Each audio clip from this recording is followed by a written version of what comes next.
ಸಾದ್ವೈತಂ ಸಾವಧೂತಂ ಪರಿಜನ ಸಹಿತಂ ಕೃಷ್ಣ ಚೈತನ್ಯ ದೇವಂ ಶ್ರೀ ರಾಧಾ ಕೃಷ್ಣ ಪಾದಾನ್ ಸಹಗಣ ಲಲಿತಾ ಶ್ರೀ ವಿಶಾಖಾನ್ವಿತಾಂಶ್ಚ हे कृष्णा करुणा सिंधो दीनबंधो जगत्पते गोपेश गोपिका कांता राधा कांत नमोस्तुते तप्त कांचन गौरांगी राधे वृंदावनेश्वरी वृषभानुसुते देवी प्रणमामि हरिप्रिये वाञ्छाकल्पतरुभ्यश्च कृपा सिन्धुभ्य एव च पतितानां पावनेभ्यो वैष्णवेभ्यो नमो नमः।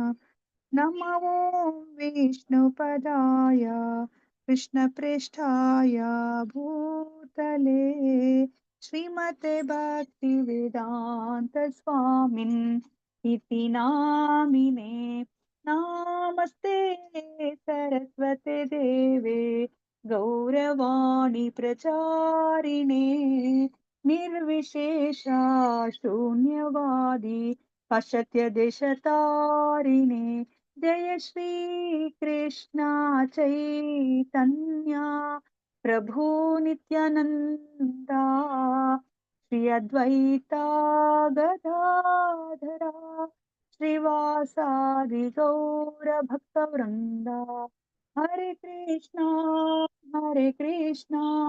कृष्ण कृष्ण हरे हरे हरे रामा राम राम हरे हरे हरे कृष्णा कृष्ण कृष्ण हरे हरे हरे राम राम राम हरे हरे हरे कृष्णा कृष्ण कृष्ण हरे हरे हरे राम राम राम हरे हरे ಹರೇ ಕೃಷ್ಣ. ಮಾತಾಜಿಗಳು ಪ್ರಭುಜಿಗಳೇ ಎಲ್ಲರೂ ಶ್ರೀ ಶ್ರೀ ರಾಧಾ ಗೋವಿಂದರಲ್ಲಿ ಪ್ರಾರ್ಥನೆಯನ್ನ ಮಾಡ್ಕೊಳ್ಳಿ. ಈ ಒಂದು ಭಕ್ತಿ ರಸ ಈಶೋಪನಿಷತ್ತಿನ ಜ್ಞಾನ ನಿಮಗೆ ಚೆನ್ನಾಗಿ ಅರ್ಥ ಆಗಿ ಅದನ್ನ ನಮ್ಮ ಜೀವನದಲ್ಲಿ ಅಳವಡಿಸ್ಕೊಳ್ಳೋ ತರ ಆಗ್ಲಿ ಅಂತ ಹೇಳ್ಬಿಟ್ಟು ನಾನು ಸಹ ಶ್ರೀ ಶ್ರೀ ರಾಧಾ ಗೋವಿಂದರಲ್ಲಿ ಪ್ರಾರ್ಥನೆ ಮಾಡ್ಕೊತೀನಿ. ಈ ಜ್ಞಾನವನ್ನ ನಿಮ್ಗೆ ಅರ್ಥ ಆಗುತ್ತಿವಿ ತಲುಪಿಸುವಂತ ಶಕ್ತಿನ ನನಗೆ ಗುರು ಪರಂಪರೆಯ ಮೂಲಕ ನನಗೆ ಕರುಣಿಸ್ಲಿ ಅಂತ ಹೇಳ್ಬಿಟ್ಟು ಹರೇ ಕೃಷ್ಣ ಕೃಷ್ಣ ಕೃಷ್ಣ ಹರೇ ಹರೇ ಹರೇ ರಾಮ ರಾಮ ರಾಮ ಹರೇ ಹರೇ.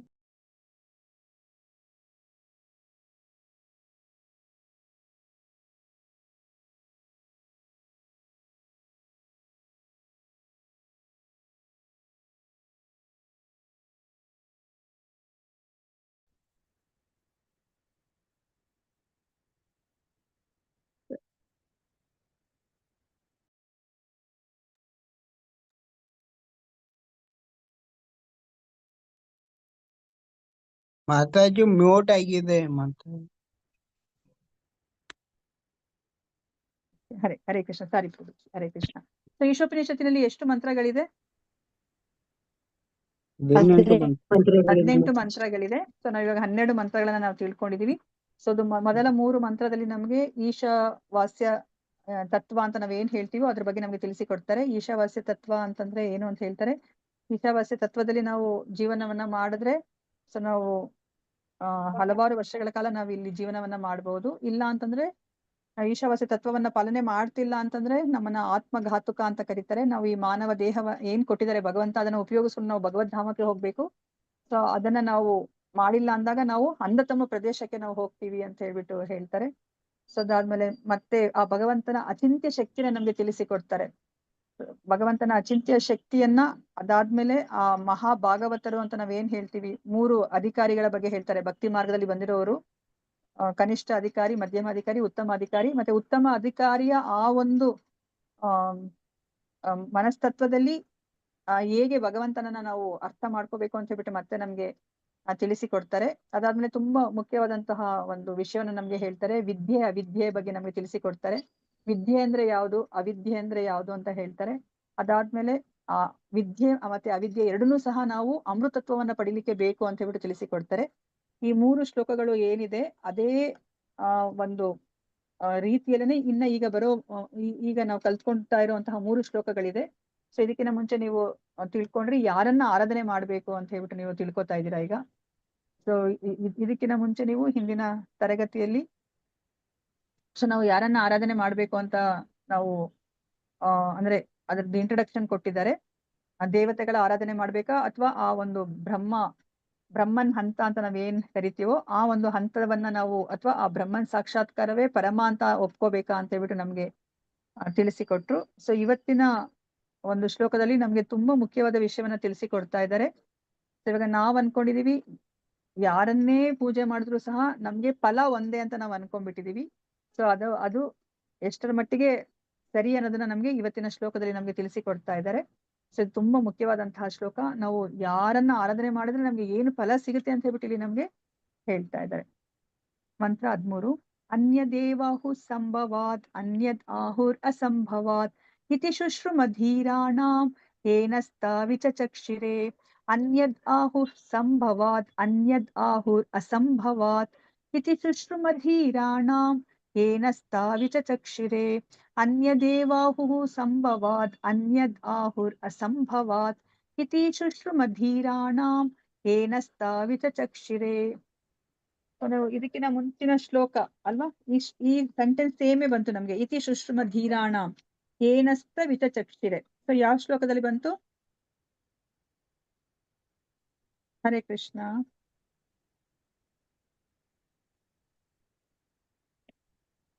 ಮಂತ್ರ 10 ಏನ್ ಬಂತು?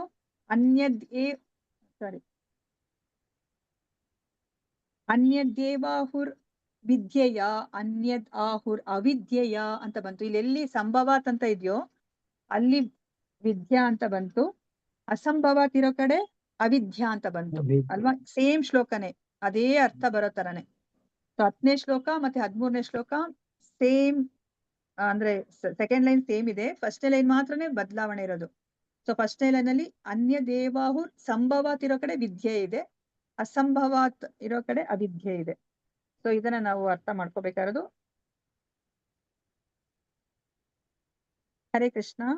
ಅದ್ ಗೊತ್ತಾಯ್ತಲ್ಲ ನಿಮ್ಗೆ? 9, 10, 11 ಶ್ಲೋಕ ಒಂಥರ ಇದೆ, 12, 13, 14 ಅಂದ್ರೆ ಆಲ್ಮೋಸ್ಟ್ ಸೇಮ್ ನಮ್ಗೆ ಮೀನಿಂಗ್ ಬರುತ್ತೆ. ಅಂದ್ರೆ ಆ ಒಂದು 9, 10, 11ರಲ್ಲಿ ನಮ್ಗೆ ವಿದ್ಯೆ ಅವಿದ್ಯೆ ಬಗ್ಗೆ ಹೇಳ್ಕೊಡ್ತಾ ಇದ್ದಾರೆ. ಇಲ್ಲಿ ಸಂಭೂತಿ ಯಾರು ಅಸಂಭೂತಿ ಯಾರು, ಯಾರ ಆರಾಧನೆಯನ್ನ ಮಾಡ್ಬೇಕು, ಯಾರ ಪೂಜೆಯನ್ನ ಮಾಡ್ಬೇಕು ಅಂತ ಹೇಳ್ಬಿಟ್ಟು ನಮ್ಗೆ ಈ 3 ಶ್ಲೋಕಗಳಲ್ಲಿ 12, 13, 14 ನಮ್ಗೆ ತಿಳಿಸಿಕೊಡ್ತಾ ಇದ್ದಾರೆ. ಇದನ್ನ ನಾವು ಚೆನ್ನಾಗಿ ಅರ್ಥ ಮಾಡ್ಕೋಬೇಕಾಗಿರೋದು. ಅಲ್ಲಿ ವಿದ್ಯೆ ಅವಿದ್ಯೆ, ಇಲ್ಲಿ ಆರಾಧನೆ ಅಂದ್ರೆ ಸಂಭವಾತ್ ಅಸಂಭವಾತ್ ಅಂತ ಹೇಳ್ಬಿಟ್ಟು. ಸೊ ಸಂಭವಾತ್ ಅಂದ್ರೆ ಏನಂತ ತಿಳ್ಕೊಂಡ್ರಿ ನೀವು? ಅಸಂಭವಾತ್ ಅಂದ್ರೆ ಏನಂತ ತಿಳ್ಕೊಂಡ್ರಿ? ಸಂಭವಾತ್ ಅಂದ್ರೆ ಯಾರು? ಸಂಭವಾತ್ ಅಂದ್ರೆ ಸಕಲ ಕಾರಣಗಳಿಗೂ ಕಾರಣನಾದ ಪರಮ ಪ್ರಭುವನ್ನು ಪೂಜಿಸುವುದು. ಅಸಂಭವಾತ್ ಅಂದ್ರೆ ವಲ್ಲದನ್ನು ಪೂಜಿಸೋದು. ಅಂದ್ರೆ ದೇವೋತ್ತಮ ಪರಮ ಪುರುಷ ಯಾರು ಅವರು ಸಂಭವಾತ್, ಅವರು ಪ್ರಳಯ ಕಾಲದಲ್ಲಿ ಅವರು ನಾಶ ಆಗೋದಿಲ್ಲ ಅಲ್ವಾ. ಸೊ ಅವ್ರು ಯಾವಾಗ್ಲೂ ಸಹ ಅವರು ಶಾಶ್ವತವಾಗಿ ಇರುವಂತವ್ರು ಪರಮ. ಅವರನ್ನ ಬಿಟ್ರೆ ಇನ್ಯಾರು ಇಲ್ಲ, ಅವರಿಗೆ ಸಮನಾದವರು ಯಾರು ಇಲ್ಲ, ಅವರನ್ನ ಮೀರ್ಸೋರು ಯಾರು ಇಲ್ಲ ಅಲ್ವಾ. ಸೊ ಅವ್ರನ್ನ ಸಂಭವಾತ್ ಅಂತ ಹೇಳ್ಬಿಟ್ಟು ಕರಿತಾ ಇದ್ದಾರೆ. ಮತ್ತೆ ಎಲ್ಲ ಸಕಲ ಕಾರಣಗಳಿಗೂ ಕಾರಣ ಅವ್ರನ್ನ ಸಂಭವಾತ್ ಅಂತ ಕರಿತಾ ಇದ್ದಾರೆ. ಸೊ ಇವಾಗ ಯಾರು ಸಕಲ ಕಾರಣಗಳಿಗೆ ಕಾರಣನಾದ ಪರಮ ಕಾರಣಕರ್ತನಾದವನ್ನ ಪೂಜಿಸೋದ್ರಿಂದ ಒಂದು ಪರಿಣಾಮ ಉಂಟಾಗುತ್ತದೆ, ಪರಮನಲ್ಲದವನನ್ನ ಪೂಜಿಸೋದ್ರಿಂದ ಇನ್ನೊಂದು ಪರಿಣಾಮ ಉಂಟಾಗುತ್ತದೆ ಎಂದು ಇಲ್ಲಿ ಹೇಳಲಾಗಿದೆ. ಇದನ್ನೆಲ್ಲ ಪೂರ್ವಾಚಾರ್ಯರು ಸ್ಪಷ್ಟವಾಗಿ ವಿವರಿಸಿದ್ದಾರೆ ಅಂತ ಹೇಳ್ತಾರೆ. ಅಂದ್ರೆ ದೇವೋತ್ತಮ ಪರಮ ಪುರುಷನನ್ನ ಪೂಜೆ ಮಾಡಿದ್ರೆ ನಮ್ಗೆ ಯಾವ ಒಂದು ಪರಿಣಾಮ ಅಂದ್ರೆ ಯಾವ ಒಂದು ಗುರಿಯನ್ನ ತಲುಪ್ತೀವಿ, ಯಾವ ಒಂದು ಫಲ ಸಿಗುತ್ತೆ. ಯಾರು ದೇವೋತ್ತಮ ಪರಮ ಪುರುಷ ಅಲ್ವೋ ಅವ್ರನ್ನ ನಾವು ಪೂಜೆ ಮಾಡಿದ್ರೆ ನಮ್ಗೆ ಏನು ಫಲ ಸಿಗುತ್ತೆ ಅಂತ ಹೇಳ್ಬಿಟ್ಟು ನಮ್ಗೆ ಯಾರು ಹೇಳಿದ್ದಾರೆ? ನಮಗೆ ಅರ್ಥ ಆಗೋದಿಲ್ಲ. ನಾವೇ ಓದ್ಕೊಂಡ್ರೆ ನಮ್ಗೆ ಏನು ಅರ್ಥ ಆಗೋದಿಲ್ಲ ಅಲ್ವಾ. ನೋಡಿ, ನಮ್ಗೆ ಇಷ್ಟು ವರ್ಷಗಳ ಕಾಲನು ನಮ್ಗೆ ಏನು ಗೊತ್ತಾಯ್ತು? ಯಾರು ಪರಮ ಅನ್ನೋದೊಂದು ಇದೆ ಅಂತಾನೆ ನಮ್ಗೆ ಗೊತ್ತಿಲ್ಲ ಅಲ್ವಾ. ಎಲ್ಲರೂ ಒಂದೇ ಅಂತ ಅನ್ಕೊಂಡಿದೀವಿ. ಸಕಲ ದೇವತೆಗಳನ್ನು ದೇವತೆಗಳು ನಾವ್ ಯಾರೇ ಹೆಸರು ಹೇಳಿದ್ರು ಸಹ ಎಲ್ಲಾನು ಒಂದೇ ಅಂತ ಹೇಳ್ಬಿಟ್ಟು ನಾವ್ ಅನ್ಕೊಂಡಿದೀವಿ ಅಲ್ವಾ. ನಮ್ಗೆ ಈಗ್ಲೇನೆ ಭಗವದ್ಗೀತೆಗೆ ಬಂದ್ರೆ ನಮ್ಗೆ ಗೊತ್ತಾಯ್ತು, ಓ ಪರಮ ಅಂತ ಒಬ್ಬಿದ್ದಾರೆ, ದೇವ್ರಂದ್ರೆ ಒಬ್ಬ. ಹೇಗೆ ಒಂದು ಶಾಲೆಗೆ ಒಂದು ಪ್ರಿನ್ಸಿಪಲ್ ಒಬ್ರೇ ಇರ್ತಾರೆ, ಒಂದು ಸಂಸ್ಥೆಗೆ ಒಬ್ರು ಮ್ಯಾನೇಜಿಂಗ್ ಡೈರೆಕ್ಟರ್ ಒಬ್ರೇ ಹೇಗೆ ಇರ್ತಾರೆ ಅಲ್ವಾ, ಒಂದು ಕಾಲೇಜಿಗೆ ಪ್ರಿನ್ಸಿಪಲ್ ಅಂತ ಒಬ್ರು ಹೇಗೆ ಇರ್ತಾರೆ, ಒಬ್ರೇ ಇರ್ತಾರೆ.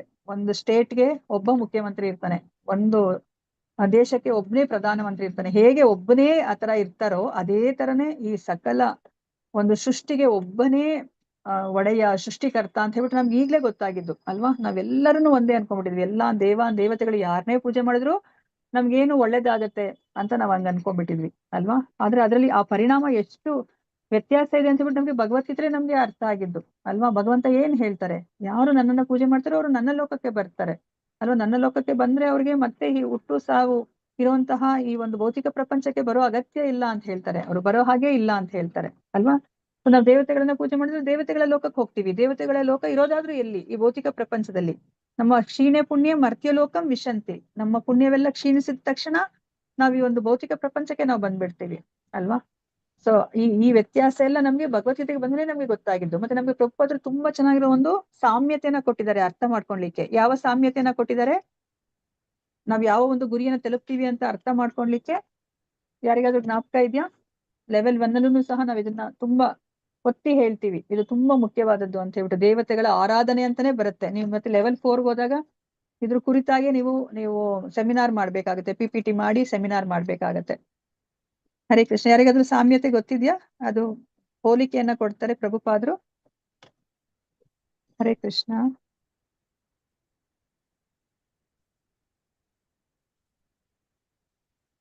ಯಾವ್ಯಾವ ಸಾಮ್ಯತೆಯನ್ನ ಕೊಡ್ತಾರೆ? ಇದನ್ನ ಅರ್ಥ ಮಾಡ್ಕೋಬೇಕಂದ್ರೆ ಆ ಒಂದು ಹೋಲಿಕೆಯನ್ನ ನಾವು ಅರ್ಥ ಮಾಡ್ಕೊಂಡ್ರೆ ನಾವು ಇದನ್ನ ಅರ್ಥ ಮಾಡ್ಕೊಳ್ಲಿಕ್ಕೆ ಸಾಧ್ಯ. ಇಲ್ಲಾಂದ್ರೆ ನಮ್ಗೆ ಅರ್ಥ ಆಗೋದಿಲ್ಲ. ಜ್ಞಾಪಕ ಬಂತ ಯಾರಿಗಾದ್ರೂ? ಹಾ ಹೇಳಿ ಪ್ರಭುಜಿ. ಗೊತ್ತಾಗ್ತಿಲ್ಲ ಮಾತಾಜಿ. ಕ್ವಶನ್ ಏನ್ ಕೇಳಿದ್ರಿ ಮಾತಾಜಿ? ನಾನು ಹೊರಗಡೆ ಇದ್ದೆ. ಹೌದಾ? ನಾನು ಇವಾಗ ಕೇಳ್ದೆ, ಇಲ್ಲಿ ಪರಮನನ್ನ ಪೂಜೆ ಮಾಡೋದ್ರಿಂದ ಒಂದು ಫಲ ಸಿಗುತ್ತೆ, ಯಾರು ಪರಮನಲ್ವೋ ಅವನನ್ನ ಪೂಜೆ ಮಾಡಿದ್ರೆ ಇನ್ನೊಂದು ಫಲ ಸಿಗುತ್ತೆ ಅಂತ ಹೇಳ್ಬಿಟ್ಟು ಇಲ್ಲಿ ಹೇಳ್ತಾ ಇದಾರೆ. ಇದನ್ನ ಅರ್ಥ ಮಾಡ್ಕೊಳ್ಲಿಕ್ಕೆ ಪ್ರಭುಪಾದರು ನಮ್ಗೆ ಒಂದು ಸಾಮ್ಯತೆಯನ್ನ ಕೊಡ್ತಾರೆ, ಹೋಲಿಕೆಯನ್ನ ಕೊಡ್ತಾರೆ. ಅದ್ ಯಾವ ಹೋಲಿಕೆ ಅಂತ ಹೇಳ್ಬಿಟ್ಟು ನೀವ್ ಅರ್ಥ ಮಾಡ್ಕೊಂಡ್ರೆ ಈ ಶ್ಲೋಕ ಮೀನಿಂಗ್ ಅರ್ಥ ಆಗೋದು ಅಂತ ಹೇಳ್ತಾ ಇದೀನಿ. ಆ ಉಪಮೇಯ ಮಾತಾಜಿ ತೆಂಗಿನಕಾಯಿ ಮಾತಾಜಿ ತೆಂಗಿನಕಾಯಿ ಕೊಟ್ಟು. ತೆಂಗಿನಕಾಯ್ದು ಹೇಗೆ ಮಾತಾಜಿ? ಅದು ಒಳಗಡೆ ತೆಂಗಿನಕಾಯ್ದು ಅದು ಅಂದ್ರೆ ಯೂಶಲಿ ಅದನ್ನ ಈ ಭೌತಿಕ ಪ್ರಪಂಚದಲ್ಲಿ ಇದ್ರೂನು ಸಹ ಆ ತೆಂಗಿನಕಾಯ್ದು ಅದು ಕೊಬ್ಬರಿ ಆದ್ಮೇಲೆ ಹೇಗೆ ಇದಕ್ಕೆ ಅಂಟ್ಕೊಂಡಿರೋದಿಲ್ವೋ ಆತರ ನಾವು ಈ 3 ಗುಣಗಳನ್ನ ಮೀರಿದ್ರೆ ನಾವ್ ಈ ಒಂದು ದೇಹದಲ್ಲಿ ಇಟ್ಕೊಂಡಾಗ್ಲೂ ಸಹ ನಾವು ಹೇಗೆ ಕಮಲ ಪುಷ್ಪ ಕೆಸರಲ್ಲಿ ಇದ್ರೂ ಅದಕ್ಕೆ ಅಂಟ್ಕೊಂಡಲ್ಲ ಇರುತ್ತಲ್ಲ ಆತರ ನಾವು ಜೀವನವನ್ನ ಮಾಡ್ಬೋದು ಅಂತ ಅದಕ್ಕೆ ಹೇಳ್ತಾರೆ ಮಾತಾಜಿ. ಇಲ್ಲಿ ಫಲಕ್ಕೆ ಹೇಳ್ತಾ ಇದ್ರೆ, ಗುರಿ ಅಥವಾ ಫಲ ಏನ್ ಸಿಗುತ್ತೆ ನಮ್ಗೆ ಅಂತ. ಪರಮನನ್ನ ಪೂಜಿಸಿದ್ರೆ ಒಂದು ಫಲ, ಪರಮನಲ್ಲದವನನ್ನ ಪೂಜಿಸಿದ್ರೆ ಇನ್ನೊಂದು ಫಲ ಅಂತ ಹೇಳ್ತಾ ಇದ್ದಾರೆ. ಇದಕ್ಕೆ ಪ್ರಭುಪಾದ್ರು ಏನ್ ಎಕ್ಸಾಂಪಲ್ ಅನ್ನ ಕೊಡ್ತಾರೆ ಅಂದ್ರೆ, ಹೋಲಿಕೆಯನ್ನ ಕೊಡ್ತಾರೆ ಅಂತಂದ್ರೆ, ಇವಾಗ ನಾನು ಕಲ್ಕತ್ತೆಗೆ ಹೋಗ್ಬೇಕು ಅಂತಂದ್ರೆ ನಾನು ಬಾಂಬೆ ಟಿಕೆಟ್ ತಗೊಂಡ್ರೆ ನಾನು ಕಲ್ಕತ್ತೆಗೆ ಹೋಗಕ್ಕಾಗತ್ತಾ? ಇಲ್ಲ. ಹೌದು ಮಾತಾಜಿ, ಅದು ಕರೆಕ್ಟ್ ಆಗಿ ಜ್ಞಾಪಕ ಬಂದಿಲ್ಲ. ತುಂಬಾ ಮುಖ್ಯವಾದದ್ದು ಇದು. ನಾವು ನಮ್ಗೆ ಬೇರೆ ಇನ್ ಯಾರನ್ ಬೇಕಾದ್ರೂ ಕೇಳಿ, ಅವ್ರು ಹಾಗೆ ಹೇಳ್ತಾರೆ, ಯಾವ ದೇವ್ರನ್ನ ಪೂಜೆ ಮಾಡಿದ್ರು ಒಂದೇ ಅಂತಾನೆ ಹೇಳ್ತಾರೆ. ಅದು ಹೇಗೆ ಸಾಧ್ಯ ಆಗುತ್ತೆ ಅಂತ ಹೇಳ್ಬಿಟ್ಟು ಪ್ರಭುಪಾದರು ನಮ್ಗೆ ಈ ಒಂದು ಎಕ್ಸಾಂಪಲ್ ಕೊಟ್ಟು ಹೇಳ್ತಾರೆ. ಎಷ್ಟು ಚೆನ್ನಾಗಿ ಹೇಳ್ತಾರೆ ನೋಡಿ, ಅರ್ಥ ಮಾಡಿಸ್ತಾರೆ. ನಾನ್ ಕಲ್ಕತ್ತಾಗ ಹೋಗ್ಬೇಕಂತ ನನಗೆ ಗುರಿ ಇದ್ರೆ ನಾನ್ ಕಲ್ಕತ್ತಾಗೆ ಹೋಗೋ ಟಿಕೆಟ್ ಅನ್ನೇ ನಾನ್ ತಗೋಬೇಕು. ಬಸ್ ಅಥವಾ ಯಾವ್ದ್ರಲ್ಲಿ ಹೋಗ್ತೀವೋ ಆ ಟಿಕೆಟ್ ಅನ್ನ ನಾವು ತಗೋಬೇಕು ಅಲ್ವಾ. ನಾನ್ ಬಾಂಬೆಗೆ ಹೋಗೋ ಟಿಕೆಟ್ ಅನ್ನ ತಗೊಂಡು ಇಲ್ಲ ನಾನ್ ಕಲ್ಕತ್ತಾಗೆ ಹೋಗ್ತೀನಿ ಅಂದ್ರೆ ಹೇಗೆ ಸಾಧ್ಯ ಅಲ್ವಾ. ಯಾವ ಊರಿಗೆ ಹೋಗ್ಬೇಕು, ಯಾವ ಗುರಿ ಇದೆ ಆ ಗುರಿಯನ್ನ ತಲುಪಬೇಕಂದ್ರೆ ಅದಕ್ಕನುಗುಣವಾಗಿ ನಾವು ನಡ್ಕೋಬೇಕಾಗತ್ತೆ ಅಲ್ವಾ. ಸೊ ಅದನ್ನ ನಮ್ಗೆ ಇಲ್ಲಿ ಅರ್ಥ ಮಾಡಿಸ್ತಾ ಇದ್ದಾರೆ. ನಾನಿವಾಗ ಈ ಒಂದು ಹುಟ್ಟು ಸಾವಿನ ಚಕ್ರದಿಂದ ನಾನು ಹೊರಗಡೆ ಬರ್ಬೇಕು ಅಂತಂದ್ರೆ ನಾನು ಪರಮನನ್ನೇ ಪೂಜೆ ಮಾಡ್ಬೇಕು. ಇಲ್ಲ ನಾನು ಯಾವ್ದೋ ಒಂದು ದೇವತೆಯನ್ನ ಪೂಜೆ ಮಾಡ್ತೀನಿ ಅಂದ್ರೆ ಇಲ್ಲ, ನಾನು ಚಂದ್ರನನ್ನ ಪೂಜೆ ಮಾಡಿದ್ರೆ ಚಂದ್ರಲೋಕಕ್ಕೆ ಹೋಗ್ತೀನಿ, ಸೂರ್ಯನನ್ನ ಪೂಜೆ ಮಾಡಿದ್ರೆ ಸೂರ್ಯಲೋಕಕ್ಕೆ ಹೋಗ್ತೀನಿ, ದೇವತೆಗಳನ್ನ ಪೂಜೆ ಮಾಡಿದ್ರೆ ನಾನು ಸ್ವರ್ಗಕ್ಕೆ ಹೋಗ್ತೀನಿ ಅಲ್ವಾ. ಸೊ ಅದಕ್ಕೋಸ್ಕರ ಇದನ್ನ ನಮಗೆ ಅರ್ಥ ಮಾಡಿಸ್ತಾ ಇದಾರೆ. ತುಂಬಾ ಚೆನ್ನಾಗಿ ಈಶೋಪನಿಷತ್ತಲ್ಲಿ ಹೇಳ್ತಾ ಇದಾರೆ ನೋಡಿ ಅಲ್ವಾ. ಮತ್ತೆ ಇಲ್ಲಿ ಏನನ್ನ ಹೇಳ್ತಿದಾರೆ, ಇಲ್ಲಿ ದೇವೋತ್ತಮ ಪರಮ ಪುರುಷ ಇದನ್ನೇ ಅಂತ ಹೇಳ್ತಾ ಇದಾರೆ ಇಲ್ಲಿ ಅಲ್ವಾ. ಸೊ ಇವಾಗ ನೀವೇನೆ ಯೋಚನೆ, ನಿಮ್ಗೇನೆ ತಿಳ್ಕೊಂಡ್ರ ಹಾಗೇನೆ ಭಗವದ್ಗೀತೆಯಲ್ಲಿ ಕೊನೆಯದಾಗಿ ನಮ್ಗೆ ಏನನ್ನ ಇನ್ಸ್ಟ್ರಕ್ಷನ್ ಕೊಡ್ತಾರೆ ಕೃಷ್ಣ? ಯಾವ ಇನ್ಸ್ಟ್ರಕ್ಷನ್ ಕೊಡ್ತಾರೆ?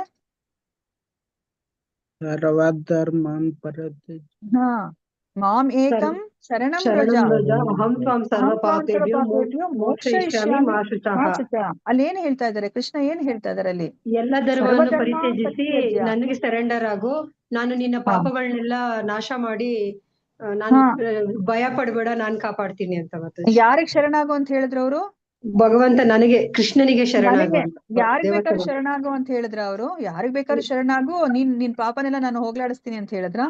ಇಲ್ಲ ಮಾತಾಜಿ, ಇಲ್ಲ ಅವರು ಮಾತಾಜಿ. ಕೃಷ್ಣ ನನಗ್ ಮಾತ್ರ ಶರಣಾಗ್ರಿ ಎಷ್ಟು ಅಂತ ಹೇಳಿದ್ರು. ಸ್ಪಷ್ಟವಾಗಿ ಹೇಳ್ತಾ ಇದಾರೆ, ನನಗೆ ಅಂತಾನೆ ಹೇಳ್ತಾ ಇದಾರೆ. ನಾವಿವಾಗ ಎಲ್ಲಾ ಪಾಪಗಳಿಂದ ವಿಮುಕ್ತರಾಗಿ ನಾವು ಭಗವಂತನ ಲೋಕಕ್ಕೆ ಹೋಗ್ಬೇಕಂದ್ರೆ ಕೃಷ್ಣನನ್ನೇ ನಾವು ಮೊರೆ ಹೋಗ್ಬೇಕು ಅಲ್ವಾ. ನಮ್ಗೆ ಭಾಗವತಮಲ್ಲಿ ನೀವು ಮುಂದೆ ತಿಳ್ಕೊತೀರಾ 2ನೇ ಸ್ಕಂದದಲ್ಲಿ ಯಾವ ದೇವತೆಯನ್ನ ಆರಾಧನೆ ಮಾಡಿದ್ರೆ ನಮ್ಗೆ ಏನು ಫಲ ಸಿಗುತ್ತೆ ಅಂತ ಹೇಳ್ಬಿಟ್ಟು ಎಲ್ಲ ದೇವತೆಗಳ ಹೆಸರನ್ನ ಹೇಳ್ಕೊಂಡು ಹೋಗ್ತಾರೆ.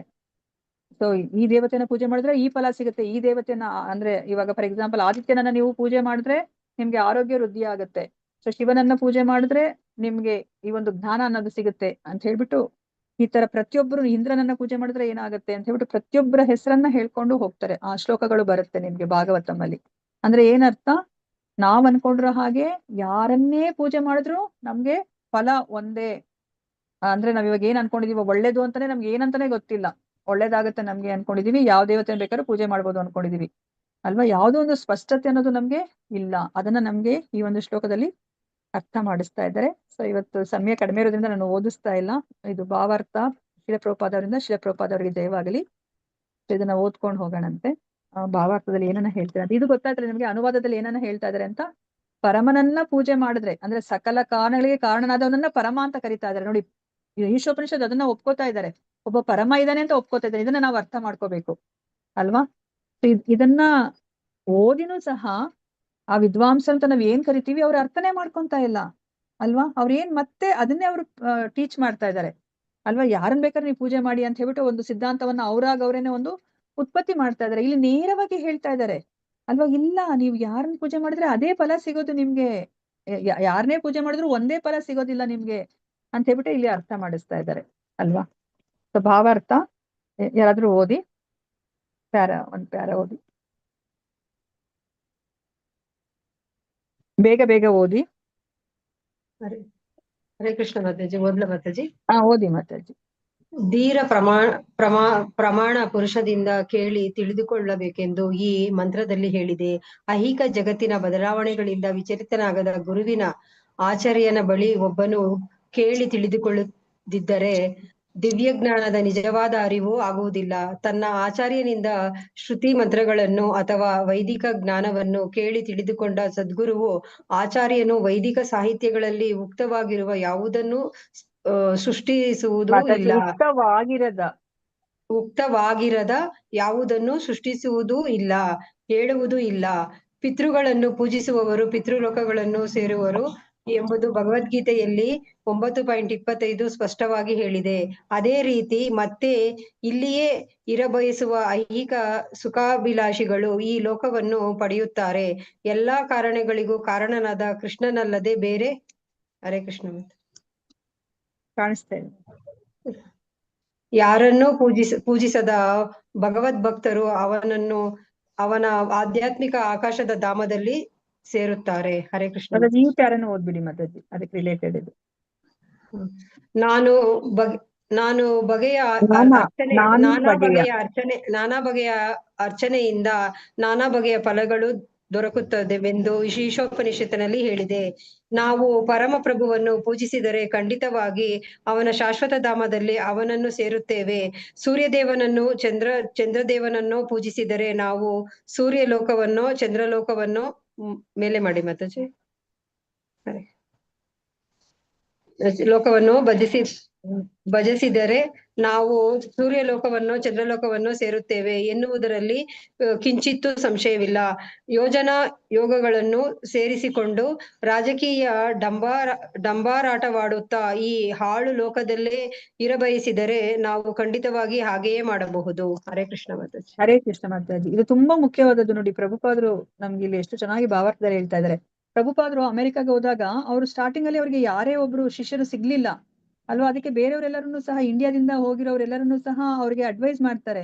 ಪ್ರಭುಪಾದ್ರೆ ಇದೇನಿದು, ನೀವು ಈ ತರ ತತ್ವವನ್ನ ಇಟ್ಕೊಂಡಿದೀರಾ, ಈ 4 ನಿಯಂತ್ರಕ ತತ್ವಗಳನ್ನ ಫಾಲೋ ಮಾಡ್ಬೇಕು ಅಂತ ಹೇಳ್ತೀರಾ. ಈ ಅಮೆರಿಕದಲ್ಲಿ ಇರೋರೆಲ್ಲರನ್ನೂ ಸಹ ಇದನ್ನೆಲ್ಲ ಮಾಡೋ ಅಂತವ್ರೇನೆ, ಇದನ್ನ ಬಿಟ್ಟು ಅವ್ರಿಗೆ ಬೇರೆ ಇನ್ನೇನು ಗೊತ್ತಿಲ್ಲ ಅಲ್ವಾ. ನೀವು ಸ್ವಲ್ಪ ನಿಮ್ಮ ತತ್ವಗಳನ್ನ ಸಡಿಲಗೊಳಿಸಿ ಅಂತ ಹೇಳ್ತಾರೆ ಅಲ್ವಾ.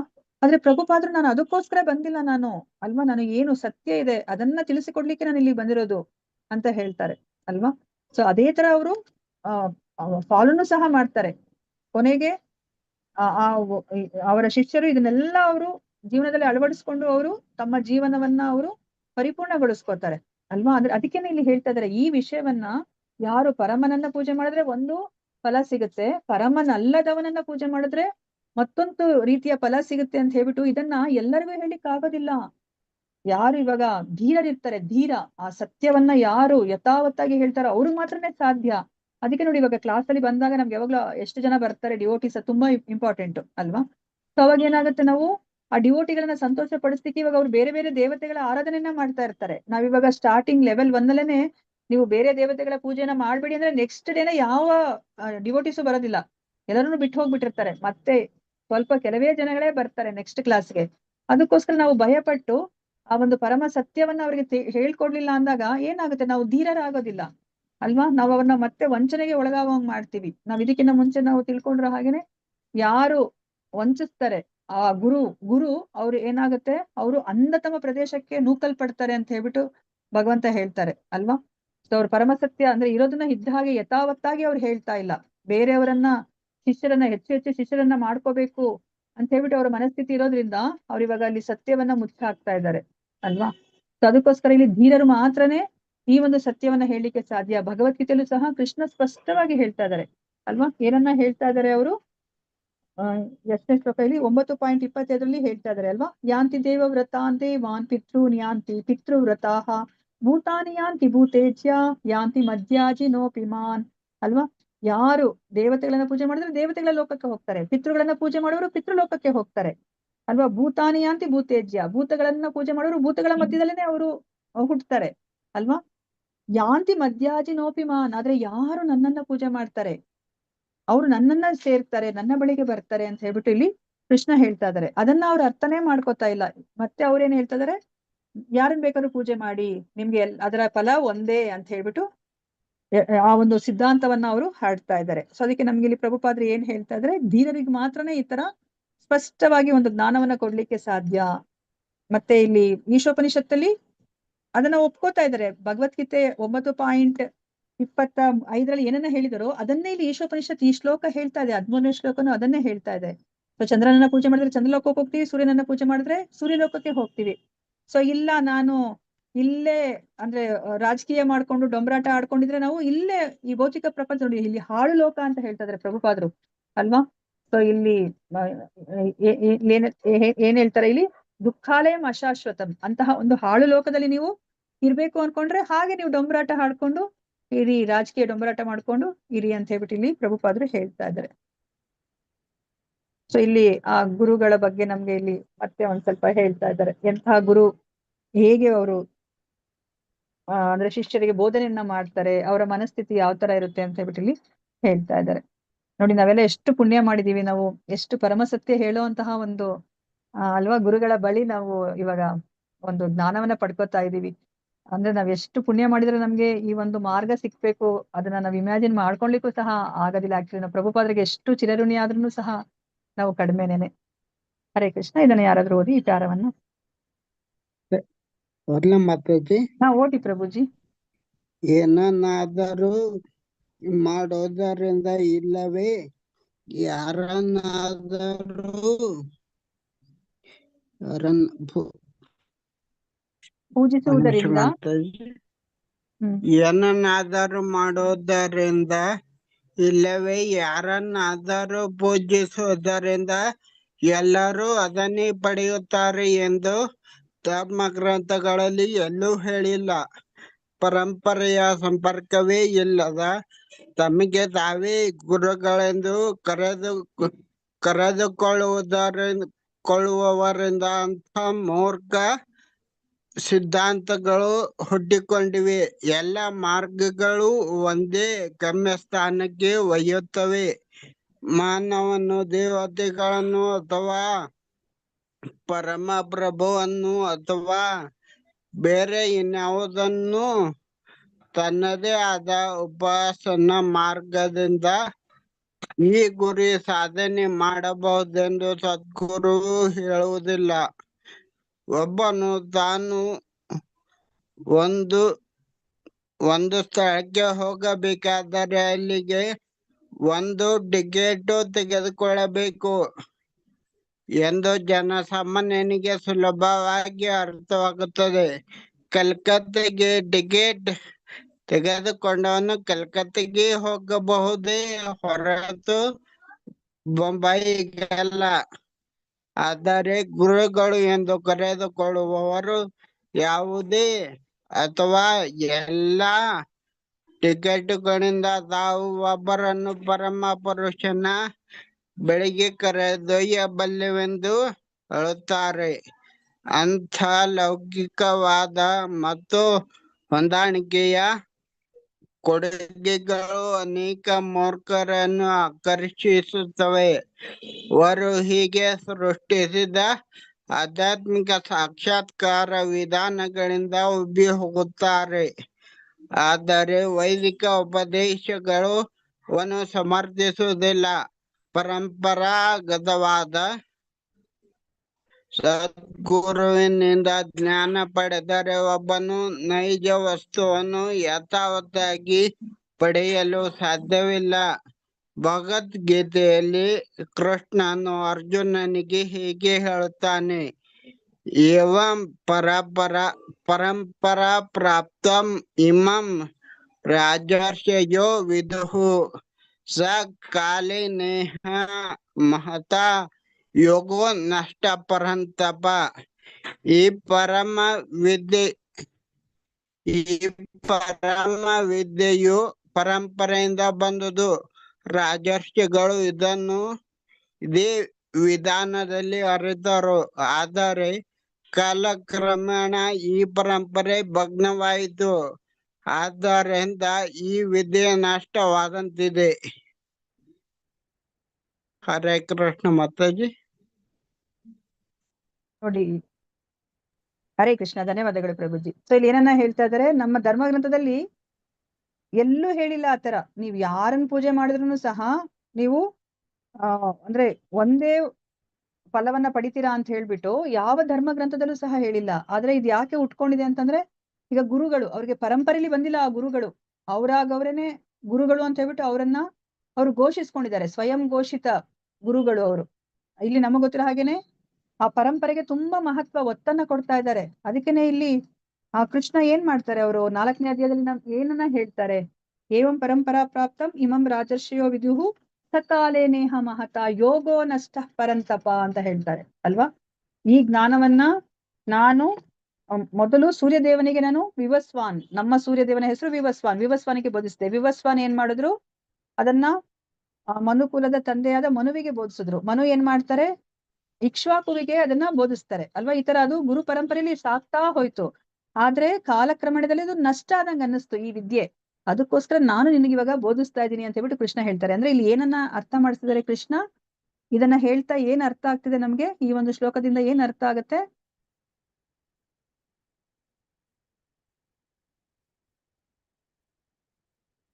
ಹರೇ ಕೃಷ್ಣ. ಎಲ್ಲರೂ ಬ್ಯುಸಿ ಇದ್ದೀರಾ?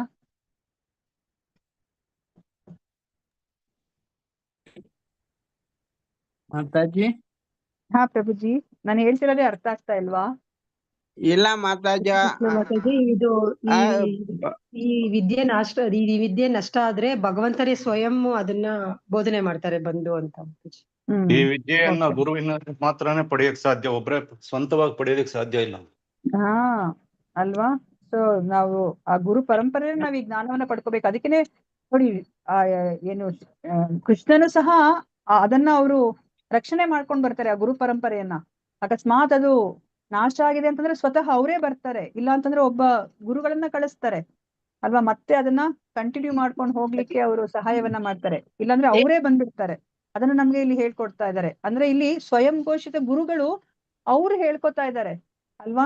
ಅಂದ್ರೆ ನೀವ್ ಯಾಕಂದ್ರೆ ಅವರು ಶಿಷ್ಯರನ್ನ ಹೆಚ್ಚು ಶಿಷ್ಯರನ್ನ ಪಡ್ಕೋಬೇಕು. ಅದಕ್ಕೋಸ್ಕರ ಎಲ್ಲರನ್ನ ಅವರು ಆಕರ್ಷಿಸ್ಲಿಕ್ಕೆ ಈ ತರ ಹುಸಿ ಸಿದ್ಧಾಂತಗಳನ್ನ ಅವ್ರು ಹುಟ್ಟಾಕ್ತಿದ್ದಾರೆ. ನಮ್ಮ ಧರ್ಮ ಗ್ರಂಥದಲ್ಲಿ ಎಲ್ಲೂ ಹೇಳಿಲ್ಲ ಯಾರನ್ನಾದ್ರೂ ಪೂಜೆ ಮಾಡಿ ನೀವು ನಿಮ್ಗೆ ಅದೇ ಫಲ ಸಿಗುತ್ತೆ, ಒಂದೇ ಫಲ ಸಿಗುತ್ತೆ ಅಂತ ಹೇಳ್ಬಿಟ್ಟು ಎಲ್ಲೂ ಹೇಳಿಲ್ಲ ಅಲ್ವಾ. ಸೊ ಅದಕ್ಕೋಸ್ಕರ ಈ ಗುರು ಪರಂಪರೆಯಲ್ಲಿ ನಾವು ಈ ಜ್ಞಾನವನ್ನ ಪಡ್ಕೊಂತ ಹೋಗ್ಬೇಕು. ಅದಕ್ಕೇನೆ ಪ್ರಭುಪಾದರು ನಮ್ಗೆ ಇಲ್ಲಿ ಒಂದು ಉಪಮೇಯವನ್ನ ಕೊಟ್ಟು ಅರ್ಥ ಮಾಡಿಸಿದ್ದಾರೆ. ಒಂದು ಜನ ಸಾಮಾನ್ಯರಿಗೂ ಗೊತ್ತಾಗುತ್ತೆ. ಅವ್ರಿಗೆ ಬಾಂಬೆಗೆ ಹೋಗ್ಬೇಕಂದ್ರೆ ಬಾಂಬೆ ಟಿಕೆಟ್ ತಗೋತಾರೆ ಹೊರತು ಇನ್ಯಾವುದೋ ಒಂದು ಟಿಕೆಟ್ ಅನ್ನ ತಗೊಳೋದಿಲ್ಲ ಅಲ್ವಾ. ಅದೇ ತರ ನಾವು ದೇವೋತ್ತಮ ಪರಮ ಪುರುಷನ ಪಡಿಬೇಕು ಅಂದ್ರೆ ನಾವು ದೇವೋತ್ತಮ ಪರಮ ಪುರುಷನ್ನೇ ಆರಾಧನೆ ಮಾಡ್ಬೇಕು ಅಂತ ಹೇಳ್ಬಿಟ್ಟು ನಮ್ಗೆ ಸಿಂಪಲ್ ಆಗಿ ಆ ಪ್ರಭುಪಾದರು ಇಲ್ಲಿ ಅರ್ಥ ಮಾಡಿಸ್ತಾ ಇದ್ದಾರೆ. ಆದ್ರೆ ಇಲ್ಲಿ ಆ, ಏನು ಯಾರು ಆ ಗುರು ಪರಂಪರೆಯಲ್ಲಿ ಬಂದಿರೋದಿಲ್ಲ ಅಲ್ವಾ, ಅವ್ರು ಏನ್ ಹೇಳ್ತಾರೆ, ನನಗೊಂದು ಜ್ಞಾನೋದಯ ಆಗೋಯ್ತು, ನಾನು ಅದ್ಯಾವ್ದೋ ಒಂದು ವೃಕ್ಷದ ಕೆಳಗಡೆ ನಾನು ಧ್ಯಾನ ಮಾಡ್ತಾ ಇದ್ದಾಗ ಸಮಾಧಿಗೆ ಹೋದಾಗ ನನಗೆ ಜ್ಞಾನೋದಯ ಆಯ್ತು ಅಂತ ಹೇಳ್ತಾರೆ. ಇಲ್ಲಾಂದ್ರೆ ಹಿಮಾಲಯಕ್ಕೆ ಹೋಗಿ ತಪಸ್ ಮಾಡ್ಬಿಟ್ಟೆ, ಕಾಡಿಗೆ ಹೋಗಿ ತಪಸ್ ಮಾಡ್ದೆ ಅಲ್ವಾ, ಅಥವಾ ರಾತ್ರೋರಾತ್ರಿ ನನಗೆ ಜ್ಞಾನೋದಯ ಆಯ್ತು ಅಂತ ಹೇಳ್ಬಿಟ್ಟು ಅವರು ಗುರುಗಳು ಅಂತ ಹೇಳ್ಬಿಟ್ಟು ಅವ್ರನ್ನ ಘೋಷಣೆ ಮಾಡ್ಕೊತಾರೆ. ಈ ತರ ಯಾವುದೇ ಒಬ್ಬ ಗುರುಗಳನ್ನ ನಾವು ಒಪ್ಕೊಂಡ್ರೆ ಸೊ ನಮ್ಮ ಒಂದು ಸಮಯ ವ್ಯರ್ಥ ಆಗತ್ತೆ ಅಲ್ವಾ. ಸೊ ಅದಕ್ಕೋಸ್ಕರ ನಾವು ಇವಾಗ ಹರೇ ಕೃಷ್ಣ, ಪ್ಲೀಸ್ ಮ್ಯೂಟ್ ಮಾಡ್ಕೊಳ್ಳಿ. ಸೊ ಇವಾಗ ನಾವ್ ಯಾರನ್ನಾದ್ರೂ ಗುರುಗಳು ಅಂತ ಒಪ್ಕೋಬೇಕು ಅಂದ್ರೆ ನಾವು ಅವ್ರನ್ನ ಕೇಳ್ಬೇಕು, ನಿಮ್ಮ ಗುರುಗಳು ಯಾರು ಅಂತ, ಅವರ ಗುರುಗಳು ಯಾರು. ಸೊ ಇದೇ ತರ ನಾವು ಟ್ರೇಸ್ ಮಾಡ್ಕೊಂಡು ಹೋದ್ರೆ ಆ ಜ್ಞಾನ ಎಲ್ಲಿಂದ ಬರ್ತಾ ಇರ್ಬೇಕು, ಈ ಜ್ಞಾನ ಅದರ ಮೂಲ ಯಾರಿರ್ಬೇಕು, ಆ ಜ್ಞಾನ ಎಲ್ಲಿಂದ ಬರ್ತಿರ್ಬೇಕು, ಭಗವಂತನಿಂದ ಬರ್ತಾ ಇರ್ಬೇಕು ಮಾತಾಜಿ. ದೇವೋತ್ತಮ ಪರಮ ಪುರುಷನಿಂದ ಬರ್ತಿರ್ಬೇಕು. ಯಾಕಂದ್ರೆ ಅವ್ರೊಬ್ರೇನೆ 100% ಅಂದ್ರೆ ಪರಿಪೂರ್ಣರಾಗಿರೋರು ಅವ್ರೊಬ್ರೆ ಅಲ್ವಾ. 100% ಪರ್ಫೆಕ್ಟ್ ಇರೋದು ಅವ್ರೊಬ್ರೆ, ಬೇರೆ ಇನ್ಯಾರನ್ನು ಪರ್ಫೆಕ್ಟ್ ಇಲ್ಲ. ನಮ್ಗೆ 4 ದೋಷಗಳಿದೆ ಅಲ್ವಾ, ನಮಗ್ ತಿಳ್ಕೊಂಡ್ರ ಹಾಗೇನೆ ಅಲ್ವಾ. 4 ದೋಷಗಳು ಯಾವುದು? ತಪ್ಪು ಮಾಡುವುದು, ಭ್ರಮೆಗೊಳಗಾಗುವುದು, ಮೋಸ ಮಾಡುವುದು ಮತ್ತು ಅಪರಿಪೂರ್ಣ ಇಂದ್ರಿಯಗಳು ಮಾತಾಜಿ ನಮ್ಗೆ. ಹರಿ ಬೋಲ್ ಮಾತಾಜಿ. 4 ತಪ್ಪುಗಳಿದೆ. ಈ 4 ನ್ಯೂನತೆಗಳನ್ನ ಇಟ್ಕೊಂಡು, ದೋಷಗಳನ್ನ ಇಟ್ಕೊಂಡು ನಾವ್ ಯಾವುದೇ ಒಂದು ಜ್ಞಾನವನ್ನ ನಾವು ತಯಾರು ಮಾಡ್ಲಿಕ್ಕೆ ಆಗೋದಿಲ್ಲ. ಅದು ದೇವೋತ್ತಮ ಪರಮ ಪುರುಷನಿಂದನೇ ಬಂದಿರ್ಬೇಕು ಅಲ್ವಾ. ಆದ್ರೆ ನೋಡಿ ಇಲ್ಲಿ ಹುಸಿ ಗುರುಗಳು ಅಲ್ವಾ, ಅವ್ರು ಈ ತರ ಹುಸಿ ಸಿದ್ಧಾಂತವನ್ನ ಅವರು ಹುಟ್ಟಾಕ್ತಾರೆ ಶಿಷ್ಯರನ್ನ ಮಾಡ್ಕೊಳ್ಲಿಕ್ಕೆ, ಹಣವನ್ನ ಸಂಪಾದನೆ ಮಾಡ್ಲಿಕ್ಕೆ, ಅಥವಾ ಹೆಸರನ್ನ ಪಡ್ಕೊಳ್ಲಿಕ್ಕೆ ಅಲ್ವಾ. ನಾವು ಇಂತಹ ಗುರುಗಳನ್ನ ನಾವು ಮೊರೆ ಹೋಗ್ಬಾರ್ದು. ಸೊ ಅದಕ್ಕೆ ನಮ್ಗೆ ಇಲ್ಲಿ ಏನನ್ನ ಹೇಳ್ತಾ ಇದ್ದಾರೆ, ಈ ಒಂದು ಗುರು ಪರಂಪರೆಯ ಆ ಒಂದು ಪ್ರಾಮುಖ್ಯತೆಯನ್ನ ನಮ್ಗೆ ಇಲ್ಲಿ ಕೃಷ್ಣನೇ ಹೇಳ್ತಾ ಇದ್ದಾರೆ. ಗುರು ಪರಂಪರೆ ಅನ್ನೋದು ಎಷ್ಟು ಇಂಪಾರ್ಟೆಂಟ್ ಅಂತ ಹೇಳ್ಬಿಟ್ಟು ಅರ್ಥ ಮಾಡಿಸ್ತಿದ್ದಾರೆ. ಅದಕ್ಕೆ ನಾನೇ ಬಂದಿದ್ದೀನಿ ನಿನಗೆ ಹೇಳ್ಕೊಡ್ಲಿಕ್ಕೆ ಅಂತ ಹೇಳ್ಬಿಟ್ಟು. ಇವಾಗ ಕೃಷ್ಣ ಯಾರಿಗ್ ಬೇಕಾದ್ರೂ ಸಹ ಜ್ಞಾನವನ್ನ ಬೋಧನೆ ಮಾಡ್ಬೋದು ಅಂತ ಅನ್ಸುತ್ತಾ ನಿಮ್ಗೆ? ಕೃಷ್ಣ ಯಾರಿಗ್ ಬೇಕಾದ್ರೂ ಬೋಧನೆ ಮಾಡ್ತಾರ? ಈ ಜ್ಞಾನವನ್ನ ಯಾರಿಗೆ ಬೋಧನೆಯನ್ನ ಮಾಡ್ತಾರೆ? ಯಾರಿಗೆ ಬೋಧನೆಯನ್ನ ಮಾಡ್ಲಿಕ್ಕೆ ಸಾಧ್ಯ? ಅವ್ರ ಭಕ್ತರಿಗೆ ಮಾಡ್ತಾರೆ ಮಾತಾಜಿ, ಅವ್ರನ್ನ ದ್ವೇಷ ಮಾಡಲ್ಲ. ಸೊ ಕೃಷ್ಣ ಎಷ್ಟೊಂದು ಸತಿನೂ ಸಹ ಅವ್ರ ಅರ್ಜುನನಿಗೆ ಹೇಳ್ತಾರೆ, ನಾನ್ ನಿನಗೆ ಈ ವಿದ್ಯೆನ ಯಾಕೆ ಹೇಳ್ಕೊಡ್ತಾ ಇದೀನಿ ಅಂತಂದ್ರೆ ನೀನು ನನ್ನ ಭಕ್ತ. ನಾನು ನಿನಗೆ ಈ ವಿದ್ಯೆನ ಯಾಕೆ ಹೇಳ್ಕೊಡ್ತಾ ಇದೀನಿ ಅಂತಂದ್ರೆ ನೀನು ನನ್ನ ಸ್ನೇಹಿತ. ನಾನು ನಿನಗೆ ಈ ವಿದ್ಯೆನ ಯಾಕೆ ಹೇಳ್ಕೊಡ್ತಾ ಇದೀನಿ ಅಂತಂದ್ರೆ ಅನಸೂಯವೇ, ನಿನಗೆ ನನ್ನ ಮೇಲೆ ಅಸೂಯೆ ಇಲ್ಲ, ಅದಕ್ಕೋಸ್ಕರ ನಾನು ನಿನಗೆ ಹೇಳ್ಕೊಡ್ತಾ ಇದೀನಿ ಅಂತ ಹೇಳ್ಬಿಟ್ಟು ಇಷ್ಟು ಹಲವಾರು ಕಾರಣಗಳನ್ನ ಕೊಡ್ಕೊಂಡು ಹೋಗ್ತಾರೆ. ಅಂದ್ರೆ ಏನರ್ಥ? ಹೌದು, ಭಗವಂತ ಈ ಜ್ಞಾನವನ್ನ ಕೊಡ್ತಾರೆ, ಆದ್ರೆ ಎಲ್ಲರಿಗೂ ಕೊಡೋದಿಲ್ಲ. ಅವ್ರಿಗೆ ಅರ್ಹತೆ ಅಂತ ಇರ್ಬೇಕು ಅಲ್ವಾ. ಅರ್ಜುನನಿಗೆ ಅರ್ಹತೆ ಇತ್ತು, ಅದಕ್ಕೋಸ್ಕರ ದೇವೋತ್ತಮ ಪರಮ ಪುರುಷ ಈ ಒಂದು ಭಗವದ್ಗೀತೆ ಜ್ಞಾನವನ್ನ ಕೊಡ್ತಾರೆ ಅಲ್ವಾ. ಅದಕ್ಕೆ ನಮ್ಗೆ ಪ್ರಭುಪಾದರು ಒಂದು ಉಪಮೇಯವನ್ನ ಕೊಡ್ತಾರೆ ಅಲ್ವಾ. ಯಾರಿಗಾದ್ರೂ ಜ್ಞಾಪಕ ಇದೆಯಾ?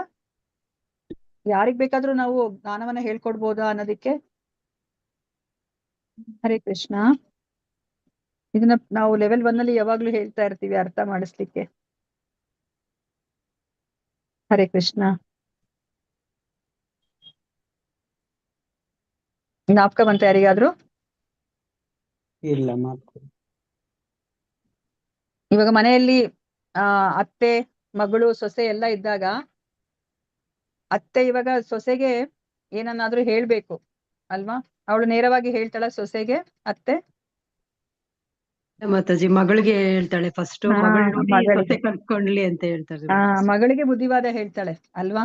ಯಾಕಂದ್ರೆ ಅಲ್ಲಿ ಸೊಸೆಗೆ ಬುದ್ಧಿವಾದ ಹೇಳ್ಬೇಕು, ಆದ್ರೆ ನೇರವಾಗಿ ಸೊಸೆಗೆ ಅವಳು ಬುದ್ಧಿವಾದ ಹೇಳೋದಿಲ್ಲ, ಮಗಳಿಗೆ ಹೇಳ್ತಾಳೆ ಅಲ್ವಾ.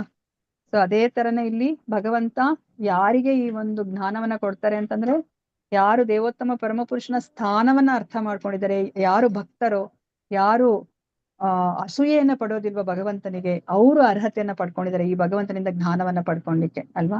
ಅದನ್ನ ನಮ್ಗೆ ಇಲ್ಲಿ ಹೇಳ್ತಾರೆ. ನೋಡೋಣಂತೆ ಪ್ರಭುಪಾದ್ರು ಏನಂತ ಹೇಳ್ತಾರೆ ಅಂತ ಹೇಳ್ಬಿಟ್ಟು. ಹರೇ ಕೃಷ್ಣ. ಇದನ್ನ ಓದಿ ಯಾರು ಓದಿಲ್ವ ಅವ್ರು ಓದಿ, ಯಾರು ಓದ್ಲಿಲ್ಲ ಅಂದ್ರೆ ಯಾರು ಓದಿದ್ರು ಅವ್ರು ರಿಪೀಟ್ ಮಾಡಿ. ಹರೇ ಕೃಷ್ಣ. ಹರೇ ಕೃಷ್ಣ ಮಾತಾಜಿ. ಮಾತಾಜಿ. ಅಂಬಿಕಾ ಮಾತಾಜಿ ಓದ್ತಾರಂತೆ ಪ್ರಭು. ಶ್ರೀಕೃಷ್ಣ ಈ ಭೂಮಿಯ ಮೇಲೆ ಅವತರಿಸಿದ್ದಾಗ ಭಗವದ್ಗೀತೆಯಲ್ಲಿ ಹೇಳಿದ ಭಕ್ತಿಯೋಗ ತತ್ವಗಳು ವಿಕೃತವಾಗಿದ್ದವು. ಆದ್ದರಿಂದ ಭಗವಂತನು ಪರಂಪರಾ ಪದ್ಧತಿಯನ್ನು ಶ್ರೀಕೃಷ್ಣನ ಆಪ್ತ ಮಿತ್ರನೂ ಭಕ್ತನೂ ಆದ ಅರ್ಜುನನಿಂದ ಮತ್ತೆ ಸ್ಥಾಪಿಸಬೇಕಾಗಿತ್ತು. ಅರ್ಜುನನನ್ನು ತನ್ನ ಭಕ್ತನೂ ಮಿತ್ರನೂ ಆದ್ದರಿಂದ ಅವನಿಗೆ ಭಗವದ್ಗೀತೆಯ ತತ್ವಗಳು ಅರ್ಥವಾಗುತ್ತವೆಂದು ಭಗವಂತನು ಅವನಿಗೆ ಸ್ಪಷ್ಟವಾಗಿ ಹೇಳಿದನು. 4.3 ಬೇರೆ ಮಾತುಗಳಲ್ಲಿ ಹೇಳುವುದಾದರೆ ಭಗವಂತನ ಭಕ್ತನೂ ಮಿತ್ರನೂ ಆಗದೆ ಯಾರೂ ಗೀತೆಯನ್ನು ಅರ್ಥ ಮಾಡಿಕೊಳ್ಳಲು ಸಾಧ್ಯವಿಲ್ಲ. ಅಂದರೆ ಯಾರು ಅರ್ಜುನನ ದಾರಿಯಲ್ಲಿ ನಡೆಯುತ್ತಾರೋ ಅವರು ಭಗವದ್ಗೀತೆಯನ್ನು ಅರ್ಥ ಮಾಡಿಕೊಳ್ಳಬಹುದು ಎಂದು ಅರ್ಥ.